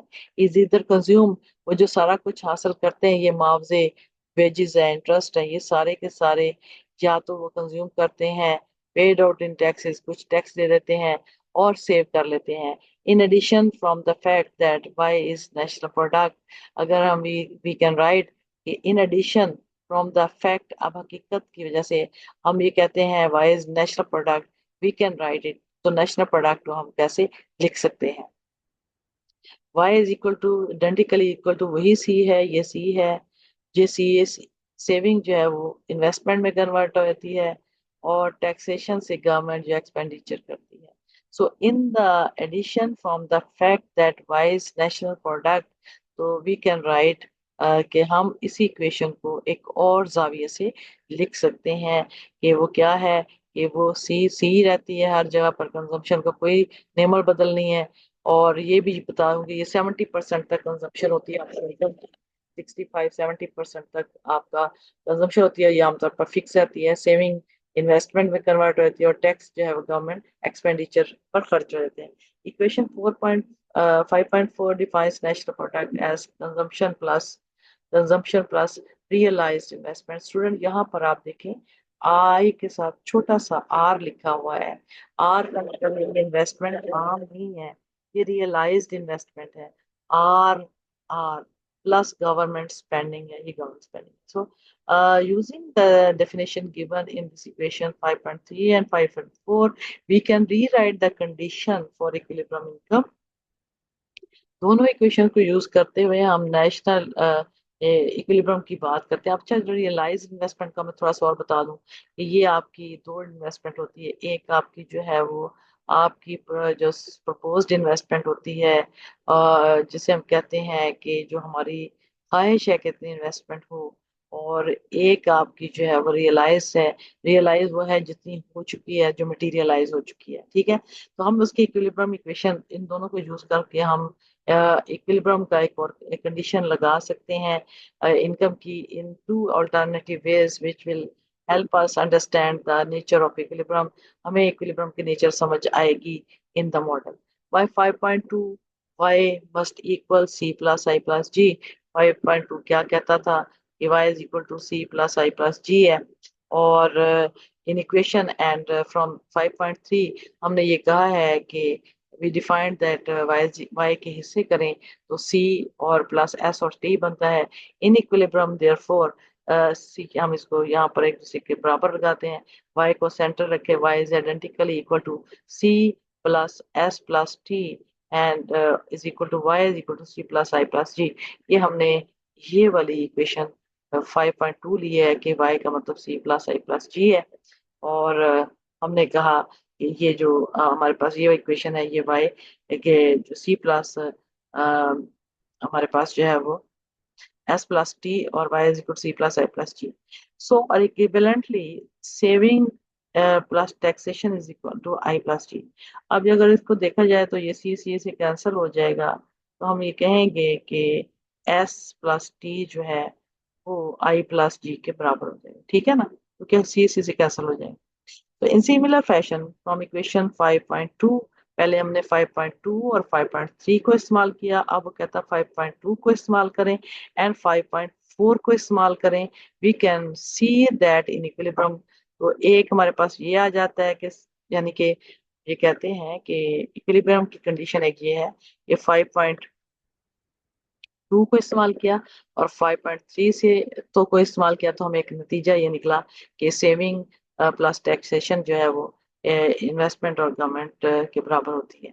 तो हमारे पास जो सेविंग है वो इन्वेस्टमेंट के बराबर होगी और टैक्सेशन गवर्नमेंट एक्सपेंडिचर के बराबर होगी। तो अब हम क्या करते हैं, दूसरा इक्विलिब्रियम लेते हैं। अच्छा, ये नेशनल इनकम की इक्विलिब्रियम का एक हमारे पास आइडेंटिटी जो इक्वेशन आ गई।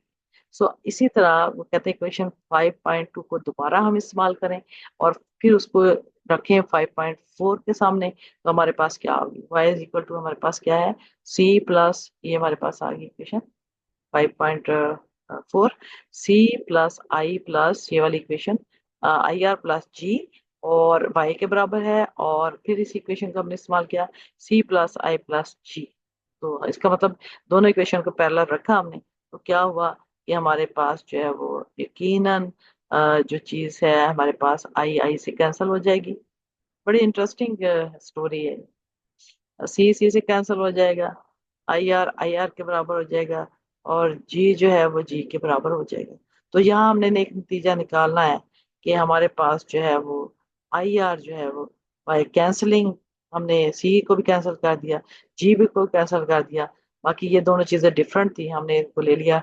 आई R is equal to I, यानी realised investment is equal to, realise को एक्चुअल इन्वेस्टमेंट कहते हैं, जो आगे जाके हमें बताता है कि ये रियलाइज इन्वेस्टमेंट या एक्चुअल इन्वेस्टमेंट आपकी जो है वो प्रपोज्ड इन्वेस्टमेंट के बराबर है, जितनी आप चाहते थे उतनी हो भी गई है। ठीक है, there are of the three equivalent ways to state the conditions for equilibrium in the model में इक्विलिब्रियम को स्टेट करने के, बयान करने के तीन ऑल्टरनेट तरीके हैं जो कि हमने निकाली हैं। पहला, सबसे पहले क्या थे, 5.2 था, वो क्या था, ये y is equal to E is equal to C plus I plus G, ये था पहला थी 5.2 इक्वेशन में। फिर हमने निकाला एक नतीजा ये कि S plus T is equal to I plus G, ये हमारे पास 5.5 का रिजल्ट आ गया। और फिर हमारे पास तीसरा नतीजा ये निकला कि रियलाइज इन्वेस्टमेंट और actual investment is equal to the proposed investment, so ये है 0.5। अब तक हम कामयाब हो गए कि केन्स ने जो कहा था कि investment y is equal to the aggregate expenditure भी है और आपकी एग्रीगेट डिमांड है, और डिमांड के तीन हिस्से हैं, ये है पहला इक्विलिब्रियम। फिर उसने कहा है कि फिर दूसरा नतीजा ये निकाला और तीसरा ये निकाला। इस तरह ये तीन इक्वेशन हमारे पास बड़ी इंपॉर्टेंट आ गई हैं। These are the equilibrium condition for the model. क्योंकि हम सिंपल केन्सियन मॉडल की बात कर रहे हैं तो हम देखते हैं, to help interpret this conditions we turn the flow chart in figure 5.2 के फ्लो चार्ट की तरफ हमें थोड़ा सा देखना पड़ेगा। Each magnitude in the chart, each of variable in the model is flow variable. हमारे मॉडल में ये जो डाले हुए हैं सारे हमने जो अभी नतीजे निकाले, हमने जो वेरिएबल हैं वो सारे फ्लो में चल रहे हैं, यानी एक दूसरे को फॉलो करते जा रहे हैं। The magnitudes are measured in dollars per period. Magnitudes को हमने डॉलर पर में मेजर किया है। In the national income accounts, they are measured as billion. National income के अकाउंट में वो कहाँ क्या होता है, उसको हम जो है वो बिलियन डॉलर्स में करते हैं, पर क्वार्टर और per year. The flow mark with the uppermost arrow in the diagram is the flow of national income। ये सबसे पहले जो अपर मोस्ट जो हमारे पास हिस्सा है, ये हमारे पास नेशनल इनकम वाई को बता रहा है। सो yeah, the flow marked with the uppermost arrow in the diagram, the flow of national income from business sector to the household sector। तो पहले हमारा सबसे पहले जो एरो है क्या चलता है, बिजनेस सेक्टर से हमारा हाउस होल्ड सेक्टर की तरफ जाता है, सबसे पहला फ्लो। यहाँ से हमने शुरू करना, सबसे पहला इधर से लेफ्ट से ये शुरू किया, बिजनेस सेक्टर से काम शुरू होता है। बिजनेस सेक्टर क्या करता है, ये है तो सारा नेशनल इनकम की अकाउंट। तो बिजनेस सेक्टर क्या करता है, वो हाउस होल्ड को सपोर्ट कर रहा है, और जो हाउस होल्ड है वो बिजनेस सेक्टर को सपोर्ट कर रहे हैं। So we can say national income from the business sector to the household sector. This flow consist of payments for factor services. तो ये पेमेंट करता है factor service, such payments sum to national income, ये सारी payments को जो जमा कर लें बिजनेस सेक्टर की, which is equal to the national product, और नेशनल प्रोडक्ट के बराबर होती है। मैं यहाँ देखती हूँ कि बिजनेस सेक्टर जो है वो नेशनल इनकम जो है वो इनको देता है, तकसीम करता है हाउस होल्ड को, लैंड लेबर कैपिटल ऑर्गेनाइजेशन को, और वो क्या करते हैं बदले में वो कंजम्पशन करते हैं, हाउस होल्ड को जो है वो पैसा देते हैं। ये पैसा जो इधर तकसीम हुआ था ये हाउस बिजनेस सेक्टर की तरफ चला जाता है। दूसरी तरफ बिजनेस सेक्टर क्या करता है, हाउस होल्ड सेक्टर एक हिस्सा तो कंज्यूम कर लेगा सी, एक हिस्सा हमने कहा था सी प्लस आई प्लस जी है, तो हमारे पास हमने कहते एक हिस्सा वो सेविंग कर लेगा। सेविंग किधर जाती है, सेविंग वो दबा के नहीं बैठ जाते, बल्कि वो फाइनेंशियल मार्केट्स में जैसे बैंक है या नॉन बैंक फाइनेंशियल इंटरमीडियरीज हैं, तो उनमें ये पैसे जो है वो क्या, नॉन बैंक इंस्टीट्यूशंस हैं, ये जो सेविंग है आप इनमें जमा करवाते हैं। ये फिर यहाँ से क्या होता है, यहाँ ये तो इंटरमीडियरीज प्ले करते हैं, यानी इनसे पैसा लेकर तो क्या करते हैं, ये इन्वेस्टर्स को देते हैं, इन्वेस्टमेंट होती है, और ये इन्वेस्टमेंट बिजनेस सेक्टर का। ठीक है, अब पता चला कि फिर उसके बाद हाउस होल्ड का एक हिस्सा तो कंजम्पशन पे चला गया, एक सेविंग में चला गया, और सेविंग जो है वो बैंक्स या नॉन बैंक फाइनेंशियल इंस्टीट्यूशन, और उससे फिर वो पैसा बिजनेस सेक्टर में पहुंचा। अब हाउस होल्ड का एक और भी काम रह गया है, वो क्या है कि वो टैक्सेस जो है वो देगा कुछ ऐसा, किसको देगा, गवर्नमेंट सेक्टर को गवर्नमेंट जो है वो सिर्फ जी की स्पेंडिंग करेगी। सो this is very beautiful flow chart. तो सफर जो ये शुरू हुआ था कि बिजनेस सेक्टर जो है वो हाउस होल्ड सेक्टर की खिदमत के सिलसिले में उन्हें जो है वो इनकम देता है। और वो हाउस होल्ड अपनी इनकम के तीन हिस्से कर लेते हैं। कंजम्पशन, जो कि बिजनेस सेक्टर के पास सारा पैसा चला जाता है क्योंकि इन्हीं की बनी हुई चीजें वो खरीदेगा। और दूसरा जो है वो सेविंग है, जो फाइनेंशियल मार्केट में जाती है, वहां से इन्वेस्टर लेते हैं और वो पैसा भी बिजनेस की तरफ चला जाता है, बिजनेस पे इन्वेस्टमेंट करते हैं इस पैसे को। फिर हाउस होल्ड का वो पैसा जो टैक्सेस में जाता है, गवर्नमेंट सेक्टर के पास जाता है, गवर्नमेंट इसको स्पेंडिंग करती है। और ये स्पेंडिंग जो है वो हमारे पास जो गवर्नमेंट स्पेंडिंग ये बिजनेस सेक्टर का हिस्सा बनती है। इन दिस वे कैसे कि आपका C+I+G का साइकिल कैसे चलता है। There is a corresponding flow from the household sector to business sector. ये मैं आपको बता चुकी हूँ कि वो सर्विसेज सप्लाई करते हैं house hold sector. This flow similar flow are not shown in the diagram because they are not money flow. So national income is distributed by household into three flows. One is flow of consumption expenditure goes back to business sector as a demand of the output, and thus the inner loop of our diagram depicts a process whereby firms produce output and which generates an equal amount of income to the household. जो produce करते हैं वो income दे देते हैं, which in turn generates a demand for output. वो फिर वो demand करते हैं। And not all national returns directly to the firms as demand for output, कि तमाम नेशनल इनकम जो है वो रिटर्न्स डायरेक्टली फर्म्स की तरफ आउटपुट की तरफ नहीं जाती। There are two flows out of the household sector in addition to the consumption expenditure, the saving flow and the flow of tax. ये मैं सारा बयान कर चुकी। So now if we regard the inner loop of our diagram, looking the household as suppliers of factors of services and demanders of output, तो household को देखा जाए तो अपने services को तो supply करते हैं और चीज़ों को demand करते हैं। and the business sector को देखें, वो supplier of output है लेकिन demander of factor of production है। तो सबकी अपनी अपनी demand और supply है। तो central income and output generating mechanism है। The saving and tax flows are leakages from the central loop, के सेविंग और जो आपकी टैक्स फ्लोस है वो लीक हो जाते हैं, सेंट्रल लूप से बाहर निकल जाते हैं। ये देखें ना, सेंट्रल लूप में आपकी कंजम्पशन तो सेंट्रल लूप में चली गई, लेकिन ये आपकी सेविंग और कंजम्पशन जो है वो सेंट्रल लूप में नहीं, यानी बिजनेस के अंदर नहीं जा रही। हम इसको देखते हैं कि क्यों होता है। Which means that part of income that is saved is held in the form of some financial asset, currency, bank deposit, bond, expenditure। तो ये आपकी कंजम्पशन के फ्लो से निकल जाएगा। ठीक है, इसे हम लीकेज इसलिए कहते हैं कि ये आप जो कंज्यूम करते हैं ना वो उस फ्लो में जाएगा, यानी उसी की गुड्स और सर्विसेज जा रही हैं डिमांड पीछे, तो बाकी जो है वो आपकी कंजम्पशन के फ्लो के अंदर से लीक हो जाएगा और नीचे वाले फ्लो की तरफ आ जाएगा। The tax flow is paid to the government sector. तो टैक्स भी जो गवर्नमेंट सेक्टर को दे दी जाता है, सेविंग भी और टैक्सेस भी, ये लीकेजेस भी कराते हैं। लीकेजेस का मतलब anything that gets out of the stream of consumption. तो आप देख लें कि इनर कंजम्पशन में यहाँ पर ये जब मुआवजे देते हैं तो ये कंजम्पशन करते हैं, ये बिजनेस को डायरेक्ट जा रहा है, लेकिन ये हाउस होल्ड जो है ना, इसको इनर लूप यानी इसके अंदर से कंजम्पशन के अंदर नहीं जाएगा, ये बाहर से होकर कहीं तरीके से इनडायरेक्टली जाएगा। The tax flow is the diagram is tax net taxes है, that is gross tax payments minus transfer payments। तो net हम टैक्सेस किसे कहते हैं, जब टैक्स में से हम गवर्नमेंट जो टैक्स ले रही है कुछ दे भी रही है, जिसे ट्रांसफर पेमेंट्स कहते हैं। तो अगर टैक्स में से अगर आप ट्रांसफर पेमेंट निकाल दें तो हमारे पास नेट टैक्सेस आ जाएंगे। The government to the household sector जो लेती है और सोशल सिक्योरिटी बेनिफिट्स, ये सारे जो आपके पास ट्रांसफर पेमेंट्स हैं, ये हुकूमत जो लोगों को जरूरतमंदों को सोशल सिक्योरिटी के बेनिफिट या वेलफेयर के पेमेंट या अनएम्प्लॉयमेंट के कंपनसेशन अलाउंस देती है।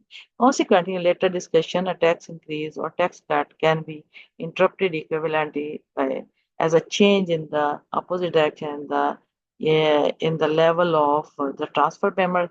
तो जहाँ टैक्सेस होते हैं वहाँ ट्रांसफर पेमेंट्स भी एक दूसरे को जो कैंसल आउट भी कर सकते हैं। Although each dollar for output and hence national income does not directly generate $1 of demand for output on the part of the household sector, तो हमें पता चला है कि जब इनर लूप में चीजें नहीं जाती तो हम ये नतीजा निकाल सकते हैं कि ऑल दो each dollar of output, dollar her dollar का आउटपुट जो है वो नेशनल इनकम है, national income does not directly generate $1 of demand for output. तो इसका मतलब है कि उसके मुकाबले में $1 की डिमांड प्रोड्यूस नहीं होती। और आउटपुट जो है वो $1 की है, आउटपुट के मुकाबले में $1 की डिमांड अगर नहीं होती on the part of the house hold, क्योंकि हाउस होल्ड जो है वो जितनी चीजें प्रोड्यूस हुई हैं उसको सारे को तो नहीं खरीदे, तो वो कुछ हिस्सा जो है वो जो उन्हें मुआवजे मिलते हैं उनका कुछ हिस्सा वो कंजम्पशन में लगाते हैं, बाकी नहीं लगाते। This does not mean that the total demand must fall short of the output. इसका ये मतलब नहीं है कि टोटल डिमांड जो है आउटपुट से कम हो जाएगी। हम इसको देखिए, हमने कहा कि ये अपने आमदनी का एक हिस्सा ही इनर लूप में डालेंगे, यानी बिजनेस को सपोर्ट करेंगे गुड्स एंड सर्विसेज खरीद के, बाकी जो है इनको ये लीकेजेस आती हैं सेविंग और टैक्सेस। लेकिन इसका मतलब ये नहीं है कि ये एग्रीगेट डिमांड को जो है वो does not mean that total demand must fall short of output. इसका ये मतलब नहीं है कि टोटल डिमांड जो है वो आउटपुट से नीचे चली जाएगी। तो there are additional demands for output on the part of the business sector, क्योंकि अब जो जो हाउस होल्ड ने जो पैसा आप गुड्स की खरीदारी पे नहीं लगाया वो सेविंग में चला गया या इन्वेस्टमेंट वो टैक्सेस में चला गया, तो अब क्या होगा? एग्रीगेट डिमांड के कम ना होने की वजह वो बता रहा है कि एडिशनल डिमांड जो है ना, जो हाउस होल्ड ने छोड़ दी है आउटपुट की, वो part of the business sector itself, वो बिजनेस सेक्टर खुद भी डिमांड करते हैं फॉर इन्वेस्टमेंट, जो इन्वेस्टमेंट की डिमांड करते हैं, एंड फ्रॉम गवर्नमेंट सेक्टर और government sector say that is output on the part of house hold sector and investment and from the ये गवर्नमेंट सेक्टर की तरफ से। ट्रेडिशनल हम कहते हैं कि consumption demand is not the only part of aggregate demand. If the house hold use a part of their income on consumption, so we say that there might be deficiency of the aggregate demand, but this deficiency is fulfilled by the demand of the goods and services by the firms themselves, that is investment, and by the government sector. So हमने कहा था कि aggregate demand सिर्फ C नहीं है, Y is equal to C plus I plus G है। So in terms of circular flow, these are injections। तो आपको कहते हैं कि these are injections। तो ये जो आपके जो है सी आई और जी हैं, इनको इंजेक्शन कहते हैं, क्योंकि ये आपके सेंट्रल लूप को इंजेक्ट कर रहे हैं। देखें ना, ये जो आपके सी, ये कंजम्पशन भी इंजेक्शन है, आपकी जो है वो जो आपकी इन्वेस्टमेंट है ये भी इंजेक्शन है, और गवर्नमेंट स्पेंडिंग भी इंजेक्शन है, लेकिन वो किसी प्रोसीजर से होके गुजरते हैं।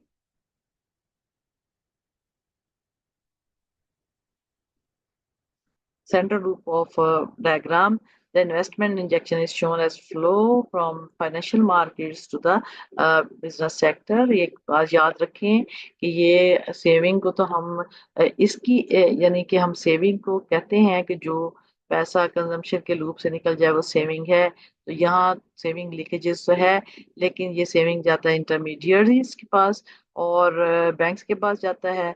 तो यहाँ से ये बैंक इन्वेस्टर जब पैसा ले लेंगे, इन्वेस्टमेंट पे खर्च करेंगे, तो जो सेविंग था जो निकल गया था इधर से, वो दोबारा फिर इन्वेस्टमेंट की शक्ल में इधर चले जाएगा। इसी तरीके से जो हाउस होल्ड की जो आपकी जो टैक्सेस हैं, वो आपकी कंजम्पशन के स्ट्रीम से तो निकल गए, लेकिन ये गवर्नमेंट के पास चले गया, तो गवर्नमेंट ने इसको स्पेंडिंग कर लिया, तो ये इंजेक्शन बन जाएगा। तो यहाँ तक तो सेविंग और टैक्सेस तो जो है वो कंजम्पशन में से लीकेजेस हैं, और इन्वेस्टमेंट और गवर्नमेंट स्पेंडिंग जो है वो ये इसकी injection. So the purchases of the investment goods are the firms in the business sector themselves। तो business sector जो है वो investment goods की डिमांड करेगा। This purchases must however be financed by borrowing। लेकिन ये purchases जो है वो उधार लेकर की जाती हैं। Does the dollar amount of investment represent an equivalent flow of funds lent to the business sector? तो dollar amount of investment जो है वो ये बताती है, $1 इन्वेस्टमेंट हो, ये इस चीज के बराबर है flow of funds lend to the business sector के, ये पैसा जो बिजनेस बिजनेस सेक्टर ने जो है वो लैंडिंग की है, को लैंडिंग किया है। So the government spending is demand for output of the business sector. तो गवर्नमेंट भी बिजनेस सेक्टर की डिमांड करती है, and is shown as a money flow from the government to the business sector. इसीलिए पैसा जो है वो उधर चला जाता है। तो पता चला कि यहाँ से पैसा जो है वो बिजनेस सेक्टर को जा रहा है और गवर्नमेंट बिजनेस सेक्टर को सपोर्ट कर रहा है। तो पता चला कि जो इंजेक्शन है वो लीकेजेस के बराबर हो जाते हैं। So we can now examine the three equivalent expression for equilibrium given by equation 5.2, 5.5, 5.6। हम पीछे चलते हैं तो हमारे पास इक्विलिब्रियम की कंडीशन तीन आई थी। ये था y is equal to C plus I plus G, फिर ये s plus T is equal to I plus G and I R is equal to I. ये हमारे पास तीन कंडीशंस आ गई। Production of a level of output by generate an equivalent amount of income to the households। कि आपकी जो production आती है वो सारी हाउस होल्ड में जनरेट वो हाउस होल्ड की इनकम को जनरेट करती है। Portion of this income equals to the consumption, उसका एक हिस्सा वो कंजम्पशन करते हैं। C returns directly to the firm as a demand for output, ये डायरेक्टली फर्म्स के पास चला जाता है क्योंकि आप कंज्यूम करते हैं उनकी चीजें। वो उसी फर्म ने जिसमें वो काम करते हैं, वो दीगर तमाम फर्म्स को आप देख रहे हैं ना, कोई खाने की चीजें खरीदेगा, कोई पेट्रोल खरीदेगा, कुछ जो है वो ड्रेसेस खरीदेगा। तो ये सारी चीजें हम कहते हैं ये जो कंजम्पशन गुड्स जो है वो डायरेक्टली टू द फर्म्स के पास जाएगा ये पैसा। The level of output will be equilibrium if this directly generated demand C, तो ये उस वक्त इक्विलिब्रियम में होगा आपका आउटपुट जब ये डायरेक्टली कंजम्पशन में जाएगा। When added to the desired investment expenditure of the firm, जब फर्म्स के डिजायर्ड एक्सपेंडिचर आई के अंदर ऐड कर दिया जाएगा और गवर्नमेंट के को भी अंदर ऐड कर दिया जाए, produces a total demand equal to Y. तो टोटल डिमांड आ जाएगी हमारे पास C plus I plus G, और that is if y is equal to E. हम इसकी तरफ खत्म करने की तरफ जा रहे हैं। y is equal to E है, एग्रीगेट एक्सपेंडिचर है या एग्रीगेट डिमांड है, C plus I plus G. From the second version of the condition for equilibrium income we say that s plus t is equal to I plus G. ये 5.23 5.5 है। We see that a flow rate of output will be an equilibrium rate if the leakages s plus t from the central loop of our diagram are just balanced by the injection S I plus T. तो हमने कहा था कि saving और taxation आपकी नदी से consumption के बाहर निकल जाते हैं, तो इनको हम कहते हैं ये आपकी लीकेजेस हैं। और ये कहते हैं कि ये आपकी जो इंजेक्शन है, उसे कहा कि लीकेजेस एस प्लस टी को जमा करें तो टोटल लीकेजेस निकलती हैं, और आई प्लस जी को जमा करें तो टोटल जो इंजेक्शन लगते हैं। तो टोटल जो इंजेक्शन टोटल जो है वो लीकेजेस इंजेक्शन के बराबर है। लीकेजेस जो है वो निकल गया और इंजेक्शन वो जो अंदर ऐड हो गया है। सो दिस रेट एंश्योर्स, हम देखते हैं इसको तो पीछे चले जाए तो हम इसे बार बार कह रहे हैं कि यहाँ पर एस लीकेजेस है, फर्स्ट स्टेप पे ये लीकेजेस है, दोनों लीकेजेस है। जब ये मीडियम इंटरमीडिएट जो कर रहे हैं फाइनेंशियल मार्केट्स है और गवर्नमेंट है, जब इनके हाथ में चला जाता है तो ये फिर लीकेजेस जो है दोबारा इनर लूप के जो पहला वेरिएबल बिजनेस सेक्टर की तरफ जाता है। तो ये यहाँ पर ये दोनों जो है वो आपके इंजेक्शन हो जाएंगे और ये आपके लीकेजेस हो जाएंगे। तो यहाँ से हाउस होल्ड से ये निकल रहा है, हाउस होल्ड ने ये कंजम्पशन तो इसमें डाल दिया एज इंजेक्शन, तो लेकिन ये आपने हाउस होल्ड ने यहाँ से निकाल दिया और यहाँ से ये इनर लूप से निकला है, ये भी निकला है। ये जब इनके पास आया तो ये दोबारा फिर इनर लूप की तरफ चला। तो यह मतलब ये है कि सारे आपका कंज्यूमर हो या प्रोड्यूसर हो, सारे के सारे बिजनेस सेक्टर को कंज्यूमर हो या गवर्नमेंट हो, बिजनेस सेक्टर को सपोर्ट करना। So, and therefore, चला हमने this rate ensures that amount of income household do not spend on output S plus T, and therefore the amount of output that is produced but not sold to the household। तो हम क्या करते हैं, y में से c निकालते हैं, तो it is identical equal to y is equal to c plus i plus g है। और s plus t की हम इसको क्या करते हैं कि अगर हम y में से c निकाल दें identical equal to, तो हमारे पास दो हिस्से बच रहे हैं, एक है सेविंग और दूसरा है टैक्सेशन। हमने वैसे ही जनरली जो है वो हमने कहा है कि y is equal to C plus s plus t थी ना हमारी जो इक्वेशन। तो हम उसमें से अगर y में से कंजम्पशन निकाल दें तो हमारे पास सेविंग प्लस टैक्सेशन बच जाता है। Is just equal to the amount of the other two sector which to buy I plus G. तो this is equivalent to saying that total output equals aggregate demand and is also equivalent to the first way of stating the condition of equilibrium।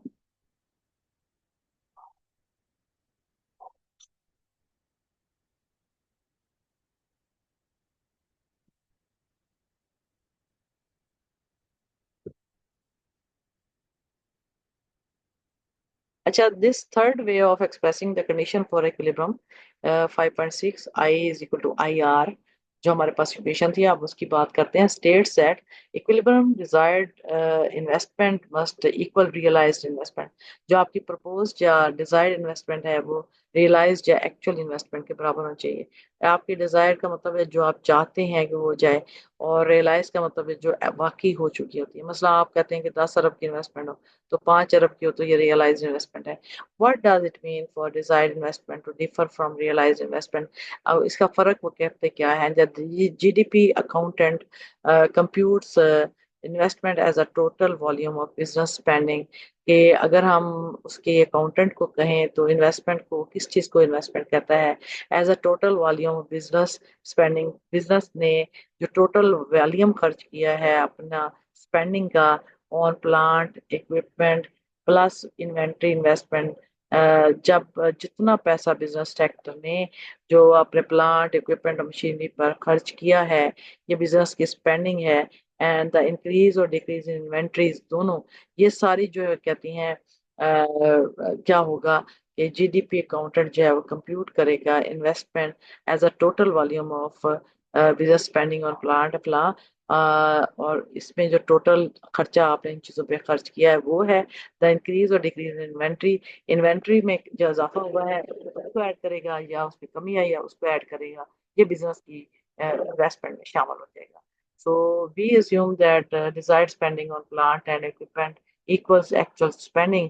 हमने कहा कि I is equal to IR है, तो desired जो है वो actual के बराबर है, या रियलाइज के बराबर है, as recorded by the GDP accountant.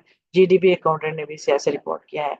It is in the last category, inventory investment सबसे इंपॉर्टेंट आ जाती है. Inventory investment that desired and realize total में डिफरेंट, रियलाइज की वजह से, रियलाइज की वजह से जो है वो आपका टोटल डिजायर्ड और इन द इन्वेंट्री इन्वेस्टमेंट है, एक ऐसा एलिमेंट है जो कि आपकी आई आर और आई में रियलाइज्ड और टोटल जो आपकी जो कहते हैं रियलाइज्ड इन्वेस्टमेंट है, यानी एक्चुअल जो आपकी प्रपोज्ड इन्वेस्टमेंट है, तो आपकी ये दोनों में फर्क कोई चीज़ लेके आती है, तो वो आपकी इन्वेंट्री इन्वेस्टमेंट है.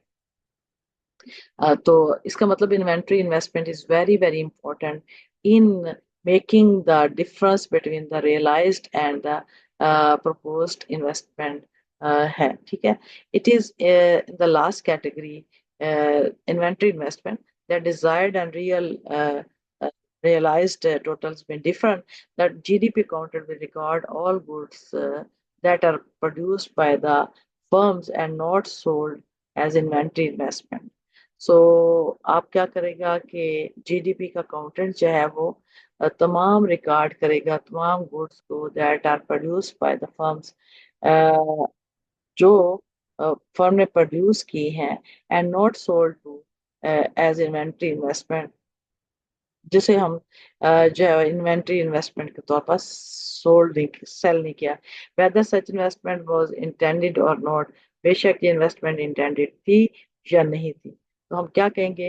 We record all goods and services that are produced by firms and not sold as inventory investment, कि हम तमाम गुड्स सर्विसेज को जो है वो शामिल करेंगे, ना कि जो कि गुड्स इन्वेंट्री इन्वेस्टमेंट के तौर पर सोल्ड हो गई हैं, उनको शामिल नहीं करेंगे. वेदर इन्वेस्टमेंट वाज इंटेंडेड और आपकी इन्वेस्टमेंट इंटेंडेड थी या नहीं थी.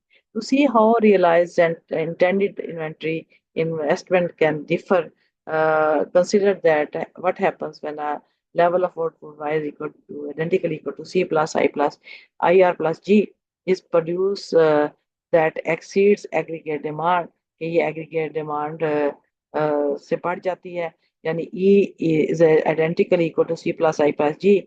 In this case हम क्या कहते हैं? Y is greater than E, यानी हम ये कहते हैं कि whether such investment was intended or not, to see how realized an intended investment can be. अब हम देखते हैं कि रियलाइज्ड और इंटेंडेड या प्रपोज्ड इन्वेस्टमेंट कैसे फर्क होती है. Consider what happens. हम देखते हैं कि होता क्या है कि when a level of output y is identical equal to c plus I R plus ji.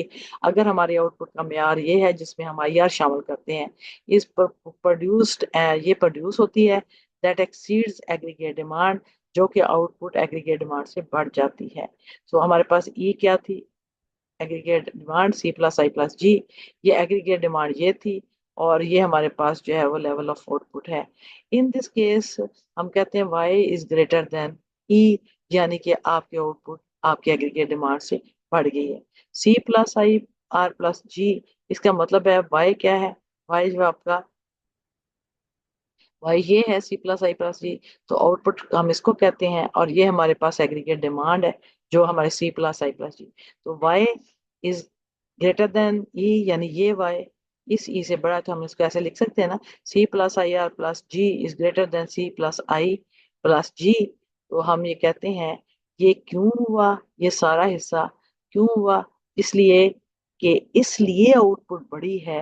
Output इसलिए एक्सपेंडिचर से बढ़ी है कि इन्वेंट्री में कुछ पड़ा हुआ है, यानी आपकी realized investment is greater than your proposed investment, so intended investment. तो आपने जो एक्चुअली आपने इन्वेस्टमेंट कर ली है, इतनी इन्वेस्टमेंट की शायद जरूरत नहीं थी, आपने इन्वेस्टमेंट जरूरत से ज्यादा कर लिया है, तो आपकी आई जो है वो आपकी जो एक्चुअल इन्वेस्टमेंट है जो मटेरियलाइज हो गई है वो ज्यादा है. और किससे ज्यादा है, ये है आपकी जो है वो प्रपोज्ड इन्वेस्टमेंट से या इंटेंडेड इन्वेस्टमेंट से ज्यादा होगी. तो आपने ज्यादा चीजें प्रोड्यूस कर ली, तो जाहिर है कि वाई जो है वो बढ़ जाएगी और आपकी एग्रीगेट डिमांड कम हो जाएगी. तो पता चला कि आउटपुट जब भी आपकी एग्रीगेट डिमांड से बढ़ती है तो आपकी जो रियलाइज इन्वेस्टमेंट है वो आपकी रियलाइज जिसे हम एक्चुअल इन्वेस्टमेंट है वो आपकी जो है वो इंटेंडेड इन्वेस्टमेंट से ज्यादा होती है. So we can say that how important the terminology I R and I R, कितने इंपॉर्टेंट है आईआर, यानी आपकी. और वो कहता है कि ये किस वजह से होता है, ये इन्वेंट्री इन्वेस्टमेंट की वजह से, ये पॉजिटिव इन्वेंट्री हुई है. तो इसका मतलब ये है कि आउटपुट ज्यादा पड़ी है, डिमांड नहीं है, तो चीजें स्टोर हाउसेज में पड़ी. Where I R minus I is unintended inventory accumulation. मैंने पहले कह दिया कि जब आई आर जो हमने ज्यादा कर लिया उसमें से हमने क्या करते हैं, आई को निकाल देंगे, यानी एक्चुअल इन्वेस्टमेंट में से हम जो है वो आपकी क्या उसे कहते हैं, आपकी प्रपोज्ड या आपकी इंटेंडेड इन्वेस्टमेंट को निकाल देंगे. तो क्या आ जाएगा, अनइंटेंडेड इन्वेंट्री एक्यूमुलेशन, यानी ऐसी स्टॉक का ऐसा जखीरा हो जाएगा जिसके बारे में हमने प्लान नहीं किया था. अनइंटेंडेड ना चाहते हुए इन्वेंट्री की एक्यूमुलेशन हो जाएगी, यानी कि स्टोर हाउसेस भर जाएंगे. The amount by which output exceed aggregate demand I R minus I के बराबर है. एग्रीगेट डिमांड जो है वो एग्रीगेट एक्सपेंडिचर से बढ़ती है. विल बी अनसोल्ड आउटपुट, ये क्या होगी, वो आउटपुट है जो अभी बिकी नहीं है. Over and above the amount of the inventory investment, inventory investment से ऊपर ये वो जगह है जो चीजें सेल नहीं हुई. द फर्म डिजायर्ड, फर्म जितना डिजायर कर रहा था उसके मुताबिक जो है वो नहीं हुई है, तो इन्वेंट्री में पड़ी है. This excess is unintended inventory, इसको हम अनइंटेंडेड इन्वेंट्री कह लेंगे, क्योंकि उसने सोचा नहीं था, वो सोच रहा था कि ये सारी बिक जाएंगी, एक्यूमुलेशन हो जाएगी और स्टोर हाउसेज भरे पड़े हैं. तो पता चला कि आपकी जो ये इक्वेशन है I is equal to I R, ये बहुत इंपॉर्टेंट है, क्योंकि ये हमें जो फर्क क्रिएट करती है वो इन्वेंट्री इन्वेस्टमेंट है, कि जो फर्क क्रिएट करती है रियलाइज्ड इन्वेस्टमेंट में, रियलाइज्ड या पोटेंशियल इन्वेस्टमेंट को फर्क करती है इंटेंडेड इन्वेस्टमेंट से, वो सिर्फ और सिर्फ इन्वेंट्री इन्वेस्टमेंट है. अगर आपकी इन्वेंट्री इन्वेस्टमेंट जो है वो इन्वेंट्री में चीजें पड़ी होंगी तो हमेशा आपकी रियलाइज्ड इन्वेस्टमेंट आपकी जो है वो आपकी इंटेंडेड इन्वेस्टमेंट से बड़ी होगी. सो ये अब कहते हैं this excess is unintended inventory accumulation. In the reverse situation, अगर हम इसको उलट कर लें بعض दफ़ा तो आपकी आउटपुट एक्सपेंडिचर से बढ़ जाती है, और बाज़ दफ़ा आपकी जो है वो एक्सपेंडिचर या एग्रीगेट डिमांड वो भी ग्रेटर देन वाई हो सकती है। तो फिर क्या होगा, इसके बिल्कुल उलट आंखें बंद करके आप देखें, ये उसके उलट हो गया, ये सी प्लस आई प्लस जी, और ये आई आर प्लस जी, और ये सी प्लस, ये ग्रेटर देन था, और ये आपका अब ये वाला हिस्सा ग्रेटर हो जाएगा, इसे हम लेस भी लिख सकते थे। तो हमारे पास सी प्लस आई प्लस जी यहाँ पे आ गया, is greater than C plus I plus R, यहाँ पर ये ग्रेटर था, यहाँ ये ग्रेटर हो गया, उलट सिचुएशन होगी। So I R is greater than I, is greater than I R, यहाँ पर I R is greater than I. तो पता चला कि ये सारी सिचुएशन उसके उलट होगी। यहाँ पर आपकी जो है वो आपकी जो आप कहते हैं कि इंटेंडेड इन्वेस्टमेंट जो है वो आपकी ज्यादा थी, और एक्चुअली आपकी इन्वेस्टमेंट कम साबित हुई। So where I minus I R is unintended inventory shortfall. ये वो है जो कि अनइंटेंडेड इन्वेंट्री का शॉर्ट फॉल हो जाएगा, यानी कमी आ जाएगी। Demand is greater than output, लोग ज्यादा चीजें डिमांड कर रहे हैं, आउटपुट उतनी नहीं बढ़ी है। Firm sell more than what was plan, firm जितना सोचा नहीं था उससे ज्यादा बेच रहे हैं। And inventories end up or at less than the desired level, और एंड इन्वेंट्रीज जो है वो उस हद तक कम हो जाती है जितना सोचा भी नहीं था। तो आज दफा ऐसा होता है गर्म बाजारी के दौर में। तो student equilibrium point I is equal to I R is a level of production. अब आपका जो पता चला कि ये कितना जरूरी इक्विलिब्रियम, ये वो इक्विलिब्रियम है that after all sales are made, जब तमाम सेल हो जाती हैं, leaves inventory investment at level desired by the firm. तो ये आई जब आई आर के बराबर होगा तो इन्वेंट्री का लेवल वही होगा जो फर्म ने चाहा था, ना उससे ज्यादा होगा ना कम होगा। As can be seen from equation 5.7 and 5.8, this is the level at which output equals aggregate demand, and hence is equivalent to the other two ways of expressing the condition for equilibrium. ये हम पहले पीछे equations में सारा हम बयान कर चुके। ये थे,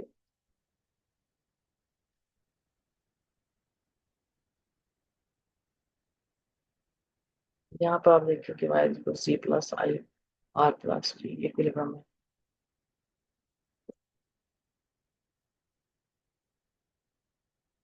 मुश्किल होता है स्टूडेंट्स के, जाहिर है कि आप इकोनॉमिक्स पढ़ रहे हैं, नॉवल नहीं पढ़ रहे, तो चीज़ें जो है वो ज़रा थोड़ा सा फोकस करें तो चीज़ें समझ आ जाती हैं। तो अच्छी कमांड आपको होनी चाहिए अपने सब्जेक्ट पर। सो तो हम ये कहते हैं कि यहाँ पे इक्विलिब्रियम आ जाता है। This third way of expressing the condition for equilibrium in the model shows clearly why there can not be an equilibrium at any other point. यही वो है, इक्विलिब्रियम ये बताता है कि किसी और पॉइंट पर इक्विलिब्रियम क्यों नहीं हो सकता। If at any given level of output, कोई गिवन लेवल ऑफ आउटपुट हो, firms are accumulating undesired inventories, और फर्म जो है वो अनडिजायर्ड इन्वेंट्री को अक्यूमुलेट कर लें, और are seeing their inventories depleted, वो देखें कि या तो उनके पास ढेर पड़े हों या इन्वेंट्री में जीरो हो जाए, there is a tendency for output to change. तो फिर आपको इन आउटपुट को चेंज करना पड़ता है। मतलब इन्वेंट्री बहुत ज्यादा हो गई है, आपने स्टोर भरे हुए हैं, तो आउटपुट का लेवल नीचे आएगा, का लेवल भी नीचे आएगा। लेकिन इन्वेंट्रीज जब चट चट चट चटाचट खत्म हो गई है, यानी डिप्लीट हो गई है, सफाया हो गया है, तो फिर ऑर्डर जाएंगे फर्म्स को कि चीजें तो नहीं है, और लोग मांग रहे हैं, और चीजें प्रोड्यूस करें। तो फिर वो अपना काम शुरू करते हैं, आउटपुट बढ़ाते हैं, एम्प्लॉयमेंट बढ़ाते हैं, इकोनॉमिक एक्टिविटी जनरेट होती है। तो सर्द बाजारी में इन्वेंट्री अनइंटेंडेड इन्वेंट्री आपकी इजाफा हो जाती है, गर्म बाजारी में अनइंटेंडेड जो है वो आपकी डिप्लीट होना शुरू होती है। If production exceeds demand, Y is greater than demand, firms are accumulating unwanted inventories, IR is greater than I, ये मैं पहले बयान कर चुकी हूँ। There is a tendency for output to fall as the firms cut production to reduce inventories, inventories को कम करने के लिए production कम करेंगे। If alternatively demand is outstripping production, अगर डिमांड प्रोडक्शन से बढ़ गई है, E is greater than Y, there is an inventory shortfall. I R यानी इंटेंडेड आपकी जो सॉरी आपकी इन्वेस्टमेंट जो रियलाइज है इज ग्रेटर देन आपकी जो है आपकी प्रपोज या intended investment, and tendency for output to rise, output बढ़ जाएगी। मैं वैसे बयान कर चुकी हूँ, as firms try to prevent further fall in inventories, क्योंकि वो चाहते हैं कि दोबारा ऐसा हालात ना आए। तो अक्लमंद फर्म हमेशा इन्वेंट्री में रिस्क ज्यादा ही रखती है। Only when aggregate demand equals output will firm be satisfied, जब एग्रीगेट डिमांड आउटपुट के बराबर होगी तो फिर उसी वक्त फर्म सेटिस्फाइड होंगी with their current level of output, तो उसी वक्त ही इकॉनमी भी और फर्म्स भी सेटिस्फाइड होंगी। तो पता चला स्टूडेंट्स कि आज हमने नेशनल इनकम की जो आइडेंटिटीज पढ़ी हैं उसका नतीजा निकाला है कि इक्विलिब्रियम लेवल ऑफ इनकम जो है वो according to Keynes equilibrium level की तीन इक्वेशन आई हैं, where y is equal to c plus I plus g, second is equal to s plus t is equal to I plus g, और third जो है वो I R is equal to I. ये आज का लुब लबाब है। और सी जो है वो आपका इंटरनल लूप की तरफ जाता है, और आई एस जो है वो एस और टी जो लीकेजेस हैं, और एस जब इन्वेस्टमेंट बनती है तो वो इंजेक्शन बन जाता है। और इसी तरह टैक्सेशन जब गवर्नमेंट के पास आती है, गवर्नमेंट एक्सपेंडिचर करती है, तो फिर ये इंजेक्शन बन जाता है। तो सारा पैसा सम और अदर जब फर्म्स के पास वापस चला जाता है। सो स्टूडेंट्स, ये हमने सिंपल केन्सियन मॉडल बहुत डिटेल्स में माशाल्लाह पढ़ लिया है।